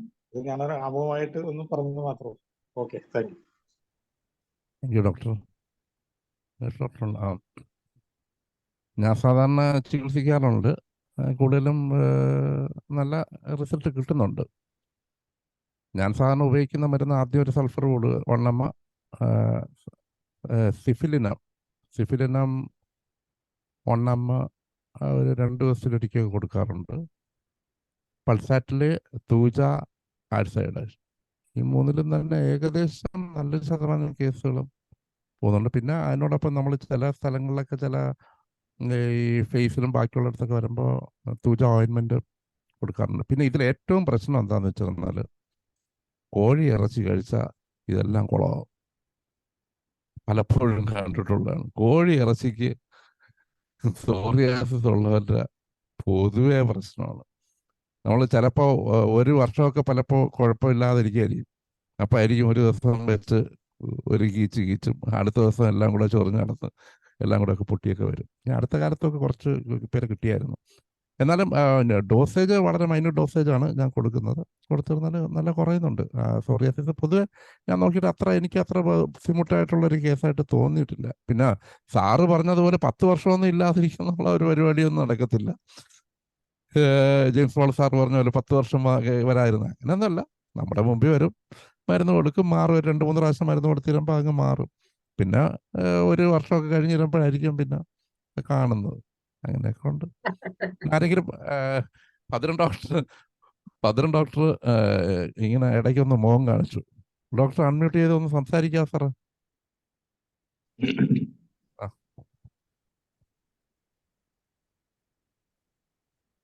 നമ്മളും ജീവിക്കണ്ടേ? ഞാൻ ഈ പറഞ്ഞ മെഡിസിൻസ് ഒക്കെ തന്നെ ഉപയോഗിക്കുന്നത്. ഞാൻ കൂടുതൽ ഉപയോഗിക്കാറുള്ള മെഡിസിൻ റാസ്റ്റോക്സ്, ആഴ്സനിക് ആഡഡ്, പിന്നെ മെർക്കൂരിയസ് ഉപയോഗിക്കാറുണ്ട്. പിന്നെ ഉപയോഗിക്കാറുള്ള ഞാൻ ദന്തപാല വെസ്റ്റേണിൽ അപ്ലൈ ചെയ്യാൻ പറയാറുണ്ട്. അതിന് നല്ല റിസൾട്ട് ഉള്ളതാണ്. അപ്പൊ അങ്ങനെ അതിന്റെ ഒരു മരം തന്നെ ഞാൻ വിളയിൽ നട്ട് പിടിപ്പിച്ചിട്ടുണ്ട്. വേണമെങ്കിൽ ആൾക്ക് ഇല പറിച്ചുകൊണ്ട് പോയിട്ട് അത് പിന്നെ ദന്തപ്പാല ഓയിൽ ഉണ്ടാക്കാൻ എളുപ്പമാണ്. അപ്പൊ അങ്ങനെ പറഞ്ഞു കൊടുത്തിട്ടുണ്ട്. നിപ്പുണ്ട്. ഒരു വീട് വെക്കുമ്പോൾ അത് മുറിക്കുമെന്നുള്ളതാണ് സംശയം. ഏതായാലും പിന്നെ ഞാനും ഈ പറഞ്ഞ കണക്ക് സിഫിലിനും വല്ലപ്പം കൂടെ കൊടുക്കാറുണ്ട്, സൾഫർ കൊടുക്കാറില്ല. പിന്നെ ആഴ്സൈഡിന്റെ ഫേവറേറ്റ് ആയിട്ടുള്ള റെമഡിയാണ്.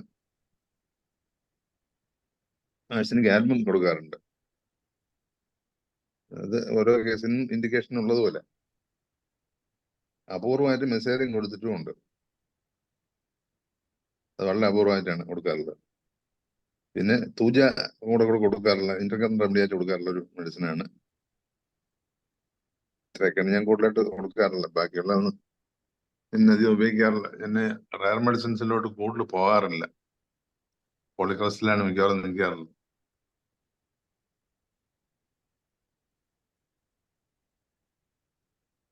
പറഞ്ഞു. കാരണം ഞാനൊരു കാര്യം വിട്ടുപോയി. കാലി സൾഫ് നമ്മൾ ടിഷ്യൂ റെമഡി നല്ല എഫക്റ്റീവാണ്. ഞാൻ ഇടയ്ക്ക് പിയർ കൊടുക്കുന്നതിന് പകരം കാലി സൾഫ് കൊടുക്കാറുണ്ട്. അതുകൊണ്ട് എനിക്ക് അതിന്റെയാണ് ആക്ഷൻ എന്ന് എനിക്കറിയില്ല. കാലി സൾഫ് വൈഗമിക്ക് കൊടുക്കാറുണ്ട്.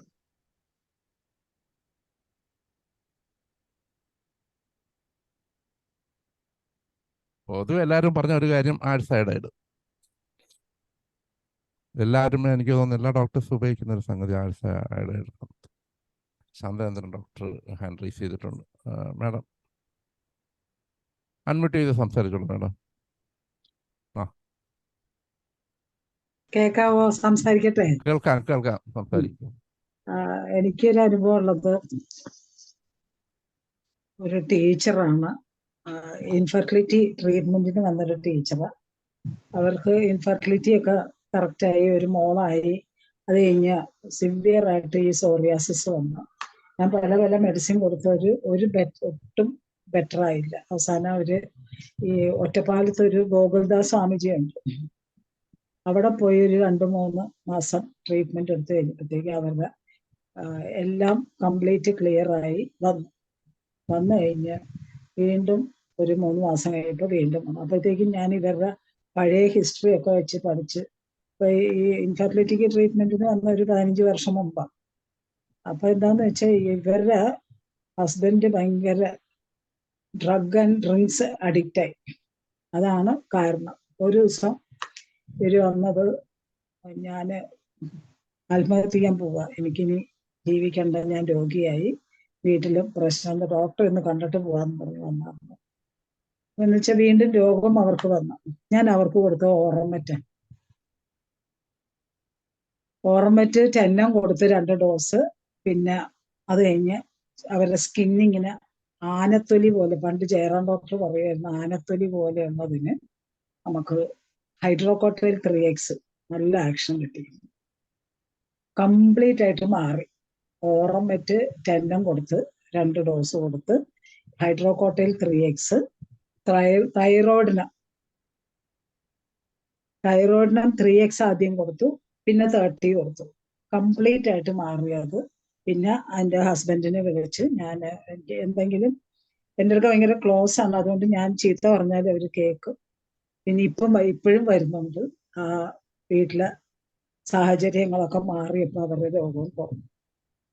അതാണ് ഒരു അനുഭവം. പിന്നെ ഒരു കേസ്, ഇതുപോലെ തന്നെ സിവിയർ സോറിയാസിസും, പിന്നെ അവർക്ക് ശരിക്കും ഡ്രൈ അല്ലാതെ ബൈകോർണേറ്റ് യൂട്രസും ആയിരുന്നു. ഞാൻ നേരത്തെ പറഞ്ഞിട്ടുണ്ട്, ഇൻഫെർട്ടിലിറ്റിയിൽ അവർ കൺസീവ് ആയി ഒരു കുട്ടിയായി, ആ സോറിയാസിസും മാറി, കൺസീവ് ചെയ്യുകയും ചെയ്ത് 7 മാസമായപ്പോൾ പ്രസവിച്ചു. കുഞ്ഞിപ്പോഴും നന്നായിട്ടിരിക്കുന്ന, എൻ്റെ ഒരു കണ്ണിന് കാഴ്ചയില്ല, അത്രേ ഉള്ളൂ. ഈ ബൈകോർണേറ്റ് യൂട്രസ് ആയതുകൊണ്ട് അത് നേരത്തെ ഡെലിവറി. പക്ഷെ ഞാൻ ആ ഇൻഫെർട്ടിലിറ്റിയുടെ മരുന്ന് കുറെ കൊടുത്തതിൽ കൂടെ അവരുടെ സോറിയാസിസ് മാറി, കൺസീവ് ആവും. ഞാൻ ഓർമ്മയില്ല, ഒത്തിരി മെഡിസിൻ കൊടുത്തിട്ടുണ്ടായിരുന്നു. അത് കഴിഞ്ഞ് വീണ്ടും ഇപ്പൊ ഈ കോവിഡിന്റെ വാക്സിൻ എടുത്തു കഴിഞ്ഞപ്പോൾ അവർക്ക് രണ്ടാമത് അതുപോലെ കൈയുടെ വെള്ളയിലും കാലിന്റെ വെള്ളയിലും തുടങ്ങി. 2 വാക്സിൻ എടുത്തു കഴിഞ്ഞപ്പോഴത്തേക്ക് അവർക്ക് സിവിയർ ആയിട്ട്. രണ്ടാമത് വന്നപ്പോൾ ഞാൻ തൂജ കൊടുത്ത്, കാലിമോറും കാലി സൾഫും കൂടിയാണ് കൊടുത്തത്. അതുകൊണ്ട് കംപ്ലീറ്റ് ആയിട്ട് മാറി. ഇപ്പൊ സോറിയാസിസിനും തൈറോയിഡിനും വളരെ നല്ല എഫക്റ്റീവാണ്. എനിക്ക് ആ ടീച്ചറിന്റെ കാര്യത്തിൽ വണ്ടർഫുൾ ആക്ഷൻ ആയിരുന്നു. ഓറമേറ്റും കൂടെ ആക്ട് ചെയ്ത് കാണും, പക്ഷെ സ്കിൻ നല്ല സോഫ്റ്റ് ആയി. വളരെ, ഞാൻ യൂഷ്വലി ഇത് കൊടുക്കുമ്പോൾ ഒലിയം ജാക്ക് 3X കൂടെ കൊടുക്കും. ഒലിയം ജാക്കും പിന്നെ തൈറോയിഡിനും ഒരു മസ്റ്റായിട്ട് ഞാൻ കൊടുക്കാറുണ്ട്. വളരെ എഫക്റ്റീവ് ആയിട്ടുണ്ട്. പിന്നെ ആനത്തൊലി പോലെ ഹാർഡായിട്ടുള്ളതിന് ഹൈഡ്രോകോട്ടൈൽ 3X. ഇതാണ് എൻ്റെ ഫേവറേറ്റ് മെഡിസിൻസ് സോറിയാസിസിൽ. ഇപ്പൊ ഒരു സിവിയർ സോറിയാസിസ് കേസ് വന്നിട്ടുണ്ട്, ഒഫൻസീവ് ആയിട്ടുള്ളത്. അയാളുടെ പറഞ്ഞത് ബിസിനസ് ലോസ്, കുറെ ബിസിനസ്സുകൾ ചെയ്തു, ഒന്നിലും പച്ച പിടിച്ചില്ല, കുറെ കടമായി. അപ്പൊ ബാക്കിയൊന്നും കിട്ടിയില്ല എനിക്ക്. ഇപ്പൊ ജെയിംസ് പോൾ ഡോക്ടർ പറഞ്ഞ പോലെ അയാളൊന്നും പറയാതിരുന്നപ്പോ ഞാനൊരു ദിവസം തൂജിയ കൊടുത്തത്. ഇനി വരുമ്പോ അയാൾ ഓപ്പണായിട്ട് പറയുമെന്ന് വിചാരിക്കുന്നു. അമ്മയും മോനും കൂടെയാണ് വന്നത്. അപ്പൊ ഞാൻ പെട്ടെന്ന് ഓർത്ത്, ഞാൻ തൂജ അങ്ങനെ വെച്ചുകൊണ്ട് കൊടുത്തതല്ല, തൂജ വാക്സിനേഷൻ 3 എടുത്തതെന്ന് വെച്ചുകൊണ്ട് ഞാൻ കൊടുത്തതാ.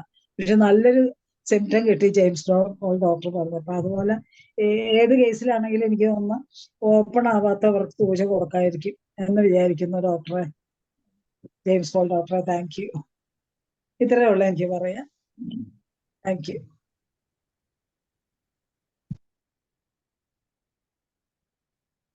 ആരെങ്കിലും പിന്നെ അനുഭവങ്ങളുള്ളവരൊക്കെ പങ്കുവച്ചോളൂ.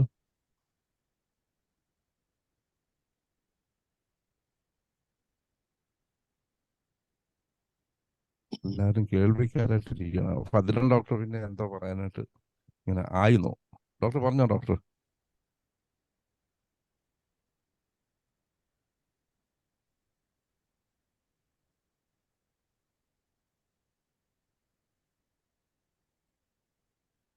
ആരെങ്കിലും സംസാരിക്കുന്നുണ്ടെങ്കിൽ സംസാരിക്കുക. ഇപ്പോൾ ഹാൻഡ് റൈസ് ചെയ്യുക. നിങ്ങളുടെ ഒരു അനുഭവം ചികിത്സിച്ചിട്ട്, സോറിയാസിസ് ചികിത്സിച്ച ഒരു അനുഭവം പറഞ്ഞാൽ.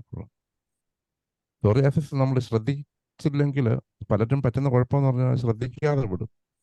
ശ്രദ്ധിക്കാതെ വിട്ട് കഴിയുമ്പോൾ ഭയങ്കര കുളമായിട്ട് മാറും.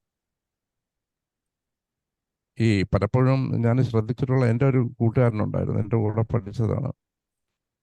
ഇവന് സോറിയാസിസ്, ഇവന് ഇത്തിരി കഞ്ചാവും ഇതുമൊക്കെ ഉണ്ടായിരുന്നു, വെള്ളമടിയും കഞ്ചാവും. അത് രണ്ടും കൂടെ കുറച്ചാണ് ഇത് ചെറുപ്പത്തിൽ തന്നെ വന്നു സോറിയാസിസ്. കോളേജിൽ നിന്ന് പഠിച്ചിറങ്ങിയപ്പോൾ തന്നെ സോറിയാസിസ് വന്നു. എന്നിട്ട് പിന്നെ അലോപ്പതി ട്രീറ്റ്മെൻറ്റ് ചെയ്ത് അവസാനം മരിച്ചുപോയി. കാരണം എന്ന് വെച്ചാൽ അവർ വളരെ ഇതായിട്ടുള്ള മെഡിസിൻസ് ഒക്കെയാണ് കൊടുക്കുന്നത് ഇതിന്.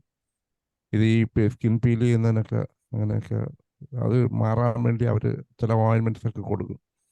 എല്ലാം തേച്ചേർന്ന് പെട്ടെന്ന് പിന്നെ അതെല്ലാം മൊത്തത്തിൽ രൂപമെല്ലാം മാറി അവസാനം വെള്ള മനുഷ്യനായിട്ട് മാറി. വെള്ളയെന്ന് പറഞ്ഞാൽ മൊത്തം ഈ ശൽക്കങ്ങൾ, ദേഹം മൊത്തം, മുഖമൊക്കെ വേറൊരു മനുഷ്യരൂപം ഇല്ലാത്ത രീതിയിലോട്ടങ്ങ് പോയി. അത് കഴിഞ്ഞതിന് ശേഷം അങ്ങ് മരണപ്പെടുക. അതിൽ പിന്നെ ഇൻഫെക്ഷൻ ഉണ്ടാകും. സാധാരണ ഇങ്ങനെ ഒരു സംഗതി ഉണ്ടായിട്ട് ഈ സ്കിന്ന് പീൽ ചെയ്ത് പോയതിന് ശേഷം അവിടെ പിന്നെ സെക്കൻഡറി ഇൻഫെക്ഷൻസ് ഉണ്ടാകും. ചിലപ്പോൾ ചൊറിഞ്ഞിട്ടൊക്കെ ഇൻഫെക്ഷൻ ഉണ്ടായിത്തീർന്നാൽ പിന്നെ അത് പസ് ഫോർമേഷനും അങ്ങനെയൊക്കെ അങ്ങ് ഡെവലപ്പ് ചെയ്യും. ഇതുപോലെ തന്നെ വേറൊരു കേസാണ് നമ്മുടെ സോറിയാസിസിനോടൊപ്പം ചേർന്ന് നിൽക്കുന്ന ഒരു കേസാണ് ഇക്തയോസിസ്. ഈ ഇക്തയോസിസും ഇതുമൊക്കെ ഏകദേശം ട്രീറ്റ്മെൻറ്റിൽ നമ്മൾ ഏകദേശം സിമിലറായിട്ടുള്ള ട്രീറ്റ്മെൻറ്റ് ചെയ്യാമെന്നാണ് എനിക്ക് എൻ്റെ ഒരു അനുഭവം വെച്ചിട്ട്. ഇത് വന്നിട്ട് സ്കെയില് പോലെ വന്ന് പൊളിയാറുണ്ട് ഇക്തയോസിസ് വന്നതിന് ശേഷം. അപ്പം അത് ഏകദേശം അതെല്ലാം ഒരു കാറ്റഗറി പെടുന്നതാണെന്ന് തോന്നുന്നു. എന്തോ കൂടുതൽ അറിയില്ല. Thank you. ആരെങ്കിലും ഉണ്ടെങ്കിൽ സംസാരിക്കാം. അനുഭവങ്ങൾ ഉള്ളവർ.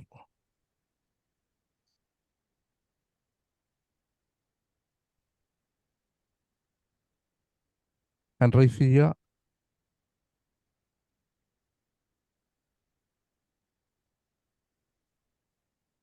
നൂറ്റി 25 പേരിപ്പോൾ ഉണ്ട് വേദിയിൽ. 125 പേരിൽ മിക്കവാറും എല്ലാവരും തന്നെ സോറിയാസിസ് കൈകാര്യം ചെയ്തിട്ടുള്ള വ്യക്തികളായിരിക്കും.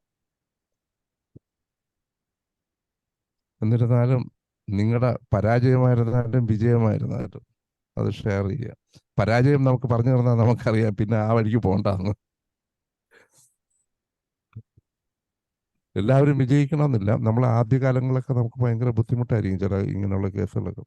പിന്നെ നമ്മൾ ഏകദേശം അത് പരിചയം വന്നു കഴിയുമ്പോൾ കുഴപ്പമില്ല.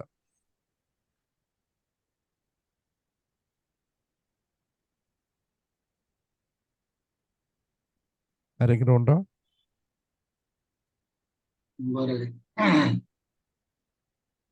ജെയിംസ് സാറ് എന്തോ ഒന്നുകൂടെ പറയാനായിട്ട് സാർ ആഗ്രഹിക്കുന്നു. സാറ് സംസാരിച്ചോളൂ സാർ.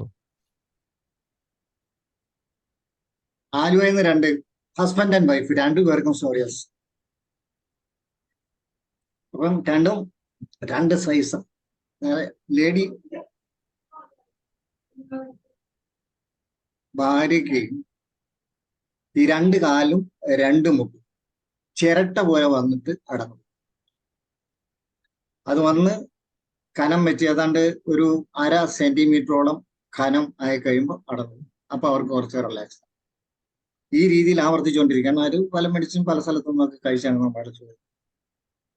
ഏതായാലും ഈ നേരത്തെ പറഞ്ഞ പോലെ ഹൈഡ്രോകോട്ടയിൽ പോലെ തന്നെ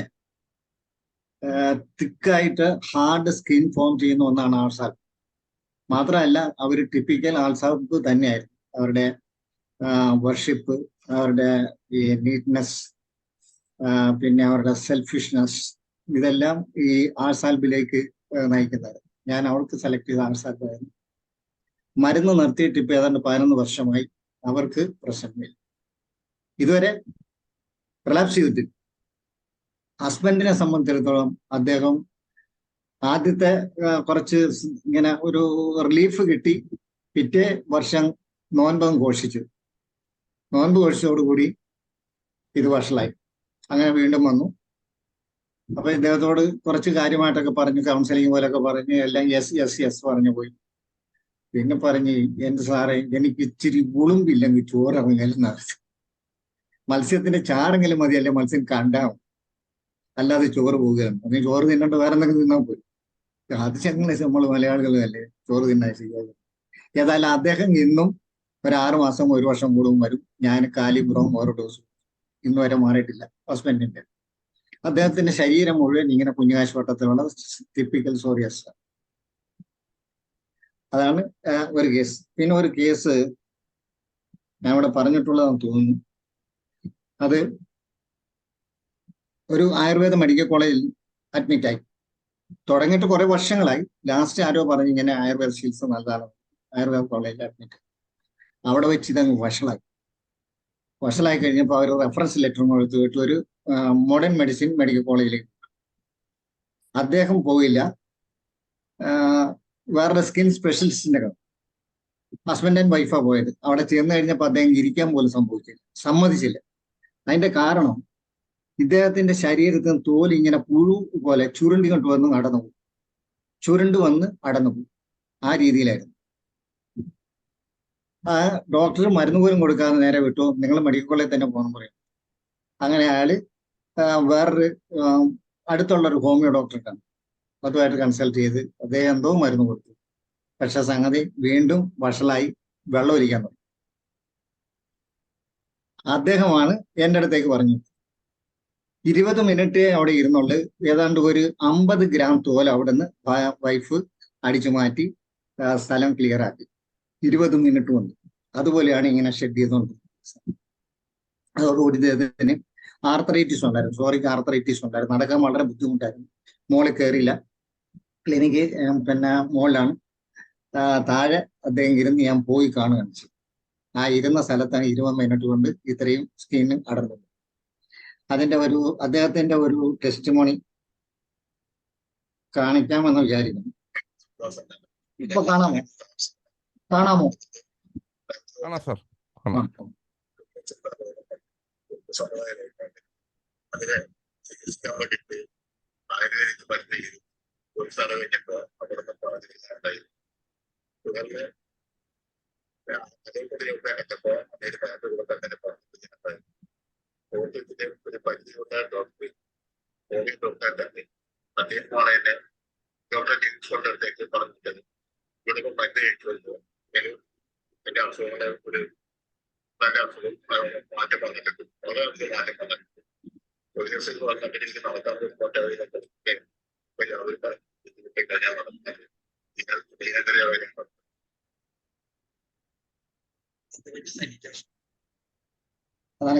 കേൾക്കാൻ നിർത്തിയില്ല. കാര്യം പറഞ്ഞാൽ ക്ലിയർ ആവുന്നില്ല നമുക്ക്. അല്ല, ഏതായാലും അദ്ദേഹം ഞാൻ പറഞ്ഞാണ് സംഭവം. ആയുർവേദ മെഡിക്കൽ കോളേജിൽ പോയി, അവിടുന്ന് വഷളായി. മോഡേൺ മെഡിക്കൽ കോളേജിലേക്ക് റെഫർ ചെയ്തു. പക്ഷെ അദ്ദേഹം വേറെ സ്കിൻ സ്പെഷ്യലിസ്റ്റിന്റെ അടുത്ത് പോയി. അദ്ദേഹം ക്ലിനിക്കിൽ ഇരിക്കാൻ പോലും സമ്മതിച്ചില്ല, സ്ഥലം വിട്ടോളാൻ പറഞ്ഞു. അങ്ങനെയാണ് വേറൊരു ഹോമിയോ ഡോക്ടറെ കാണുന്നത്. ഡോക്ടർ എന്തോ മരുന്ന് കൊടുത്തു. 3-4 ദിവസം കൊണ്ട് സംഗതി വീണ്ടും വഷളായി, വെള്ളം ഇരിക്കാൻ തുടങ്ങി. അപ്പോഴാണ് പുള്ളി അവിടുന്ന് കൈയൊഴിഞ്ഞാണ് എൻ്റെ അടുത്ത് വരുന്നത്. ആദ്യത്തെ ദിവസം ഞാൻ മരുന്നൊന്നും കൊടുത്തില്ല. ഇദ്ദേഹം കൊടുത്ത മരുന്ന് എന്താണെന്ന് എനിക്കാൻ പാടില്ല. ഇതിന്റെ അഗ്രവേഷനാണ്. പക്ഷെ നമ്മുടെ ഫെറംപോസ് ഒരു ആന്റി ഇൻഫ്ലമേറ്ററിയാണ്. ഇയാൾക്ക് ഇച്ചിങ് ഇല്ല. അതുകൊണ്ട് തന്നെ ഞാൻ ഫെറംപോസ് മാത്രം കൊടുത്തു. ഒരു 2 ആഴ്ച കഴിഞ്ഞപ്പം വെള്ളമൊലിപ്പിൽ നിന്നും ഈ ഷെഡിങ്ങിൽ നിന്നും. അതിനുശേഷമാണ് ഇദ്ദേഹത്തെ വീട്ടിൽ വരുത്തി കേസെടുത്തത്. അദ്ദേഹത്തിന് ഞാൻ കൊടുത്ത ആഴ്സാൽ 200 തുടങ്ങി. ഏതായാലും ഇപ്പം കുറെ നാളായിട്ട് വരുന്നില്ല. അദ്ദേഹത്തിന് പ്രശ്നങ്ങളൊന്നും ഇല്ലാതിരിക്കുന്നു. മറ്റേ ഞാൻ നേരത്തെ പറഞ്ഞ ആലുവയിൽ നിന്ന് വന്ന ഒരു കേസ്, ആ ലേഡിയെ പോലെ ഇദ്ദേഹത്തിന് ക്യൂർ ആകട്ടെ എന്ന് ഞാൻ പ്രാർത്ഥിക്കുന്നു. സർ. Thank you sir. ചില കേസ് കാരണം ഇന്ന് വരയ്ക്കും വ്യക്തമായിട്ട് അറിയാത്ത ചില അസുഖങ്ങളുടെ കൂട്ടത്തിൽപ്പെട്ടതാണല്ലോ. കുപ്രം അസറ്റിക്കം. തുടക്കം നല്ലതാണ്. തുടക്കം ടു ബിഗിൻ. ഒരു മൈൽഡ് ഇച്ചിങ്ങും സ്കിന്നിന് സ്ട്രെച്ചും ഒക്കെ ഉണ്ടെങ്കിൽ സോറിയാസിസിന് തുടങ്ങാനായിട്ട് കുപ്രമെറ്റ്, കുപ്രം അസറ്റേറ്റ് നല്ലൊരു medicine. ഗട്ടൈറ്റ് psoriasis, chronic psoriasis, eruption without itching, spots of various sizes, psoriatic arthritis, stellaria media.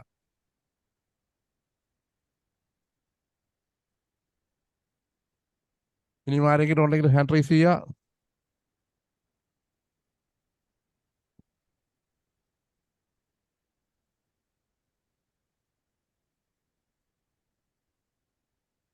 അനുഭവങ്ങൾ പങ്കുവയ്ക്കാനായിട്ട് ഹാൻഡ് റൈസ് ചെയ്യുക. പാളിച്ചകളും പങ്കുവെക്കാം. ഞാൻ തന്നെ പങ്കുവയ്ക്കാം. അല്ല നല്ലത്. ഒരാഴ്ചയായി, 1.5 ആഴ്ചയായി. അത് ഇതുപോലൊരു സ്കിൻ ഡിസീസ് ആണ്. ഭയങ്കരമായിട്ട് അഗ്രവേറ്റ് ചെയ്തു. പക്ഷെ നമ്മൾ ഈ അഗ്രവേറ്റ് ചെയ്ത് തരുമ്പോൾ നമ്മൾ മൈന്യൂട്ട് ഡോസാണ് കൊടുത്തിട്ടും ഭയങ്കരമായിട്ട് അഗ്രവേറ്റ് ചെയ്തു. കണ്ടു തീർന്ന അങ്ങ് വിരണ്ടു പോകുന്ന രീതിയിൽ. പക്ഷെ ഞാൻ പിന്നെ അവര് പറഞ്ഞ ആശ്വസിപ്പിച്ച് ഞാൻ പറഞ്ഞു ഒരാഴ്ചക്കകത്ത് ശരിയാവുമെന്ന് പറഞ്ഞു. 2-ാം ദിവസമായപ്പോൾ ഞാൻ ആദ്യം ചോദിച്ചു അവിടെ ഏതെങ്കിലും ഭാഗം ഉണങ്ങി തുടങ്ങിയോന്ന് ചോദിച്ചു. അപ്പൊ അവർ പറഞ്ഞു ഇന്ന ഭാഗത്ത് ഉണങ്ങിയെന്ന് പറഞ്ഞു. അപ്പൊ ഉണങ്ങി തുടങ്ങിയെന്നുണ്ടപ്പോൾ പിന്നെ നമ്മൾ ഉടനെ പറഞ്ഞ ഒരാഴ്ച കഴിഞ്ഞപ്പോൾ ക്ലിയറായി. പക്ഷെ ആ ഒരു സമയം ഒരു ഭയങ്കര ബുദ്ധിമുട്ടാണ്. ചിലരെടുത്തോണ്ട് ഓടികളായി. ഇത് കണ്ടിരുന്ന പേടിച്ചു പോയല്ലേ. ചിലപ്പോൾ നമ്മൾ ചില മെഡിസിൻസ് കൊടുത്തിട്ടുന്നതിന് ശേഷം അഗ്രവേഷൻ വന്നിട്ടപ്പോൾ പേടിച്ചോടും. പക്ഷെ നമ്മളത് പിടിച്ച് നിർത്തണം. നിർത്തി തീർന്നാൽ അതോടുകൂടി കുറയുകയും ചെയ്യും. അപ്പൊ ഈ കഴിഞ്ഞ ദിവസം ഇന്നലെയാണെന്ന് തോന്നുന്നത്, എന്നെ വിളിച്ചിട്ട് പറഞ്ഞു, ഡോക്ടർ ഇപ്പൊ പ്രശ്നങ്ങളൊന്നും ഇല്ല, ഇനി മരുന്ന് കഴിക്കണമെന്ന് ചോദിച്ചു. ഞാൻ പിന്നെ ഞാൻ പറഞ്ഞു ഒരു നേരം വെച്ച് കഴിച്ചോളാൻ അങ്ങനെ പറഞ്ഞിരിക്കുകയാണ്. ഇങ്ങനെ പലപ്പോഴും അനുഭവങ്ങളുണ്ടാകും. ഞാൻ ഡോക്ടർ ഹാൻഡ് റൈസ് ചെയ്തിട്ടുള്ളൂ. ഡോക്ടർ സംസാരിച്ചുള്ളൂ. ഡോക്ടർ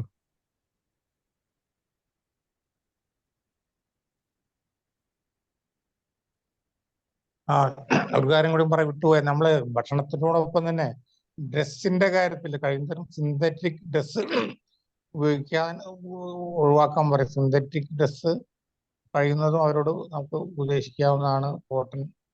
കോട്ടൺ തന്നെ അഡ്വൈസബിൾ ആണ്. അതൊരു കാര്യം കൂടി നമ്മൾ ശ്രദ്ധിക്കേണ്ട ഒരു വിഷയം തന്നെയാണെന്ന് ഓർമ്മിക്കാൻ വേണ്ടി പറഞ്ഞത് മാത്രം. Okay.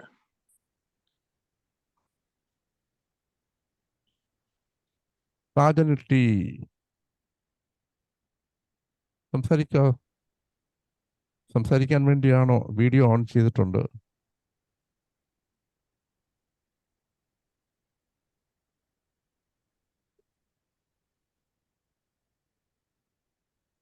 മംഗാനം acetate, psoriatic arthritis, chronic psoriasis.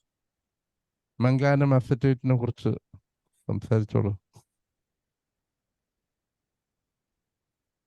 Cuprum aceticum, manganum acetate.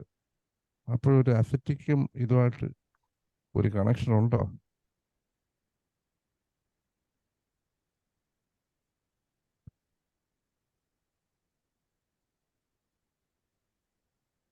ആരെങ്കിലും ഹാൻഡ് റൈസ് ചെയ്യുക. അവരുടെ ഇതുപോലെ ഇങ്ങനെ ചാറ്റ് ബോക്സിൽ ഇട്ടാലും മതിയാവും. അനുഭവങ്ങൾ പങ്കുവെച്ചോളൂ. 124 ഉണ്ടായിരുന്നു. അതാര്? അനിലാണോ? അനിലപ്പോ സംസാരിച്ചോ? ഡോക്ടർ അനിൽ സംസാരിക്കുവോ? സോറി അയ്യോ, ഞാൻ സംസാരിക്കുന്നില്ല. ഇപ്പം ഞാൻ ഇടയ്ക്കാക്കി ഇപ്പൊ കയറിയോളൂ. കയറിയതുള്ള കേറിക്ക് ഏതെങ്കിലും എക്സ്പീരിയൻസ് പറഞ്ഞാൽ മതി. എന്തിനെ പറ്റിയാണ് സംസാരിക്കുന്നത്? വാദോ? സോറിയാസിസ്. സോറിയാസിസ് എങ്ങനെയാണ് നമ്മുടെ സ്കോപ്പ് എന്നല്ലേ? എന്താണ് ഹ്യൂബർട്ടിന്റെ അഭിപ്രായം? പിന്നെ ഹീൽ ചെയ്യാൻ പറ്റുന്ന കേസാണ്. പക്ഷെ നമ്മൾ പറഞ്ഞ പോലെ ജെയിംസ് പോൾ സാർ പറഞ്ഞ പോലെ ഒന്നും നടപ്പുള്ള കാര്യമല്ല അത്. ഞാൻ അതിനെക്കുറിച്ച് വലിയ ദിവാസ്വപ്നങ്ങളൊന്നും കാണുന്നില്ല. സാറൊന്ന് 10 വർഷം വന്നിട്ടുണ്ടെങ്കിൽ അത് മാറിയെന്ന് പറയാൻ പറ്റുള്ളൂ. അപ്പൊ അത് റിക്കർ ചെയ്യുന്നുണ്ട്. സോറിയാസിന് ഭയങ്കര സ്കോപ്പാണ്. കുറച്ച് കണ്ടിന്യൂസ് ട്രീറ്റ്മെന്റ് എടുക്കേണ്ടി വരും. അത് ഞാൻ കൊടുക്കുന്ന മെയിൻ മെഡിസിൻ കാലി സൾഫ് 6x ആണ്. ഭയങ്കര എഫക്റ്റ് ആണ് കാലി സൾഫ് 6x. പിന്നെ കോൺസ്റ്റിറ്റ്യൂഷൻ മെഡിസിൻസ് കൊടുക്കും. കോൺസ്റ്റിറ്റ്യൂഷൻ മെഡിസിൻസ് ആണ് മെയിൻ. പിന്നെ സ്കിൻ ഡിസീസിന് അധികം മെഡിസിൻസ് ഓവർ ഡോസ് കൊടുത്താൽ അഗ്രവേറ്റ് ചെയ്യും. സോ അതനുസരിച്ച് കൊടുക്കും.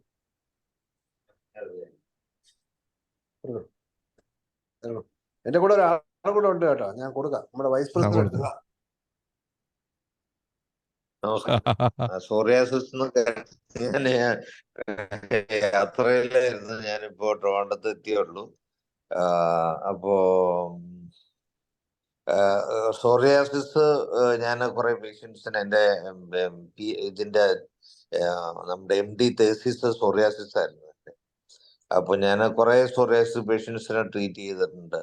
നല്ല റിസൾട്ട് കിട്ടിയിട്ടുണ്ട്. അപ്പൊ അതിൻ്റെ അകത്ത് നമ്മൾ മരുന്ന് കൊടുക്കുന്നതോടൊപ്പം തന്നെ പെർമനന്റ് ക്യൂർ കിട്ടാനായിട്ട് ശ്രദ്ധിക്കേണ്ട ഏറ്റവും ഇമ്പോർട്ടന്റ് ആയിട്ടുള്ള ഒരു കാര്യം വൂണ്ടഡ്നെസ് ഓഫ് ദ മൈൻഡാണ്. ആ വൂണ്ടഡ്നെസ് എവിടെ നിന്ന് തുടങ്ങി എന്നുള്ളത് നമ്മൾ കണ്ടെത്തിയത് കറക്റ്റിലോട്ട് കൊണ്ടുവന്നിട്ട് നമ്മൾ മരുന്ന് കൊടുക്കുമ്പോഴാണ് പെർമനന്റ് ക്യൂർ വരുന്നത്. ആ റെക്കറൻസിന്റെ കാര്യം നമ്മൾ മെഡിസിൻ കൊടുത്ത് ആ വൂണ്ടഡ്നെസ് കൊണ്ട് മൈൻഡിന്റെ ഒരു പ്രത്യേക ആ ഒരു വൂണ്ടഡ് സ്റ്റേറ്റ് കൊണ്ട് വൈറ്റൽ ഫോഴ്സിൽ വന്ന ആ ഒരു വ്യതിയാനത്തെ നമ്മുടെ മരുന്ന് കൊണ്ട് നമുക്ക് കറക്റ്റ് ചെയ്യാൻ പറ്റുമെങ്കിലും ആ വൂണ്ടഡ്നെസ് സ്വയം തിരിച്ചറിഞ്ഞ് അവയർനെസ്സിലോട്ട് കൊണ്ടുവന്ന് അത് സ്വയം ഹീൽ ചെയ്തില്ലെങ്കിൽ ആ വൂണ്ടഡ്നെസ് അവിടെ സസ്റ്റെയിൻ ആയിട്ട് നിന്നിട്ടുണ്ടെങ്കിൽ റിക്കർ ചെയ്യുകയും ചെയ്യും. അത് പിന്നെയും വന്നുകൊണ്ടിരിക്കും. അപ്പൊ ആ ഒരു അവയർനെസ് പേഷ്യന്റിന് കൊടുക്കുക എന്നുള്ള വെരി ഇമ്പോർട്ടൻ്റ് ആണ്. അത് കൊടുത്തിട്ട് നമ്മൾ ഇൻഡിക്കേഷൻ മെഡിസിൻ കൊടുക്കുമ്പോഴാണ് പെർമനന്റ് ക്യൂർ ഉണ്ടാകുന്നത്. എനിക്ക് ഒത്തിരി സോറിയാസിസ് പേഷ്യൻസ് ഉണ്ട്. അതിന് ഈ ഒരു മെത്തഡോളജിയാണ് ഞാൻ. പക്ഷെ എൻ്റെ ഡോക്ടർ പറഞ്ഞ പോലെ കോൺസ്റ്റിറ്റ്യൂഷണൽ മെഡിസിൻ തന്നെയാണ് കൊടുക്കേണ്ടത്. നമുക്കിപ്പോൾ ഒരു ഫിക്സഡ് ആയിട്ട് ഒന്നും പറയാനില്ല, ഓരോ പേഷ്യൻസിനും വ്യത്യാസമുണ്ട്.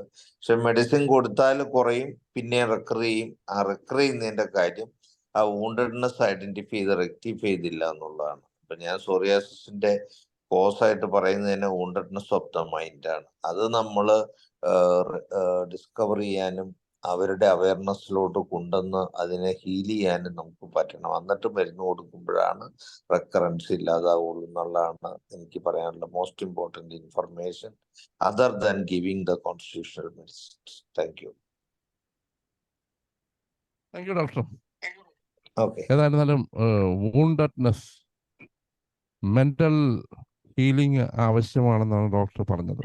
മൈൻഡിന്റെ ഹീലിംഗ് ഏതൊരു അസുഖത്തിൻ്റെയും നമുക്കറിയാം. പലപ്പോഴും മനസ്സ് ഒന്ന് ക്ലിയറാക്കി കിട്ടിത്തീർന്ന രോഗം വളരെ പെട്ടെന്ന് നമുക്ക് അതിനെന്തെങ്കിലുമൊക്കെ ചെയ്യാനായിട്ട് പറ്റും. മനസ്സിനെ എങ്ങനെയാണ് ഹീൽ ചെയ്യുന്നത് എന്നുള്ളതാണ് ഏറ്റവും പ്രധാനപ്പെട്ട ഒരു പ്രശ്നം. ഈ പലപ്പോഴും വൂണ്ട് മനസ്സിൽ ഏറ്റവും കൂടുതൽ ഇമ്പോർട്ടൻസ് കൊടുക്കുന്നത് ഹോമിയോപ്പതിയാണ്. മനസ്സിന് ഏറ്റവും കൂടുതൽ ഇമ്പോർട്ടൻസ് കൊടുക്കുന്ന ഹോമിയോപ്പതിയാണ്. അപ്പൊ പിന്നെ കോൺസ്റ്റിറ്റ്യൂഷൻ മെഡിസിൻ വരുന്നത് ഹോമിയോപ്പതി കൊണ്ടാണ്. അതാ മനസ്സ് എങ്ങനെ ഹീൽ ചെയ്യുന്ന നമ്മുടെ ഷാജി കൂടിയ ഡോക്ടർ പറയും. മനസ്സ് ഹീൽ ചെയ്യാനായിട്ട് ഫസ്റ്റ് അതേക്കുറിച്ച് അവയർനെസ് ആവുക എന്നുള്ളതാണ്. ഇപ്പൊ നമുക്ക് ഒരു വൂണ്ടഡ്നെസ് ഉണ്ട്, അതാണ് അതിന്റെ കോസ് എന്നുള്ളത് നമ്മൾ അറിയുന്നില്ല എന്നുള്ളതാണ്. അപ്പൊ അത് നമ്മൾ ഇങ്ങനെ വെച്ചുകൊണ്ടിരിക്കുകയാണ്. അത് ഐഡന്റിഫൈ ചെയ്ത് ആ രോഗിയുടെ അവയർനെസ്സിലോട്ട് കൊണ്ടുവരുമ്പോൾ തന്നെയാണ് realisation of the truth will let you free.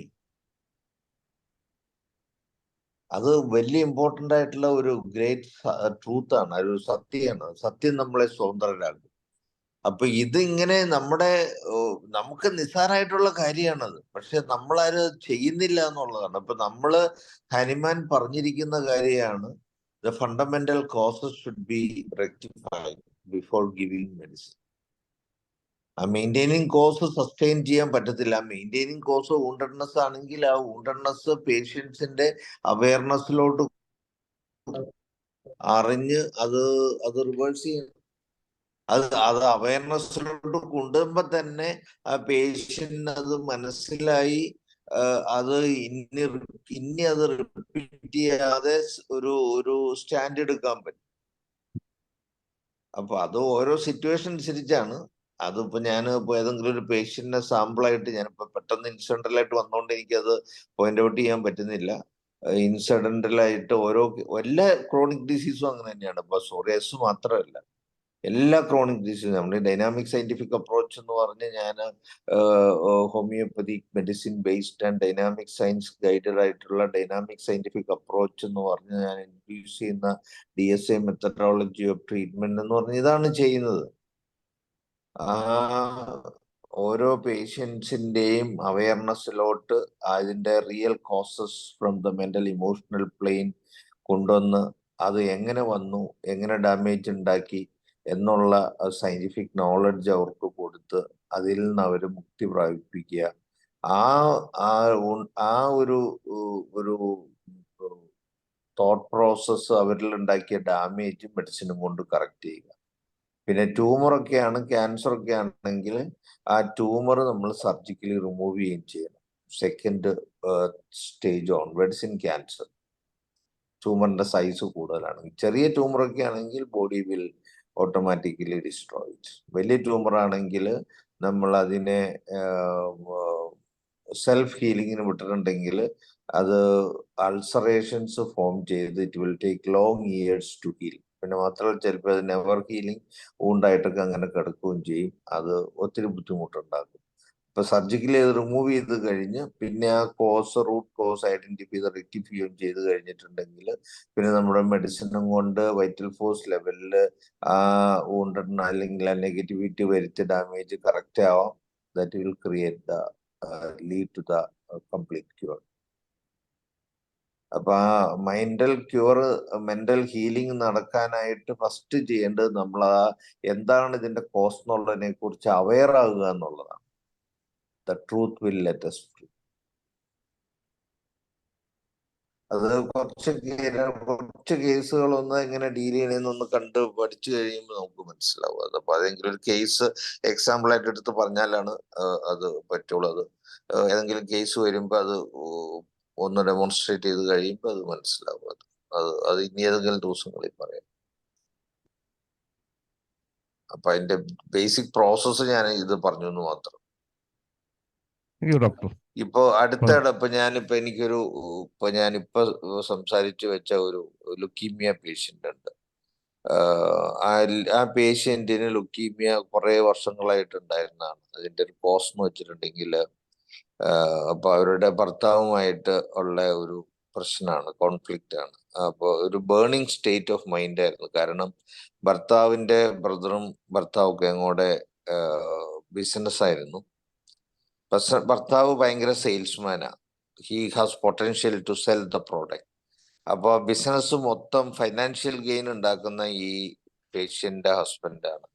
അവര് നല്ല ബിസിനസ് ഉണ്ടാക്കിയ പൈസയൊക്കെ ചേട്ടൻ വന്നു പുള്ളിയുടെ കസ്റ്റഡിയിലാക്കി.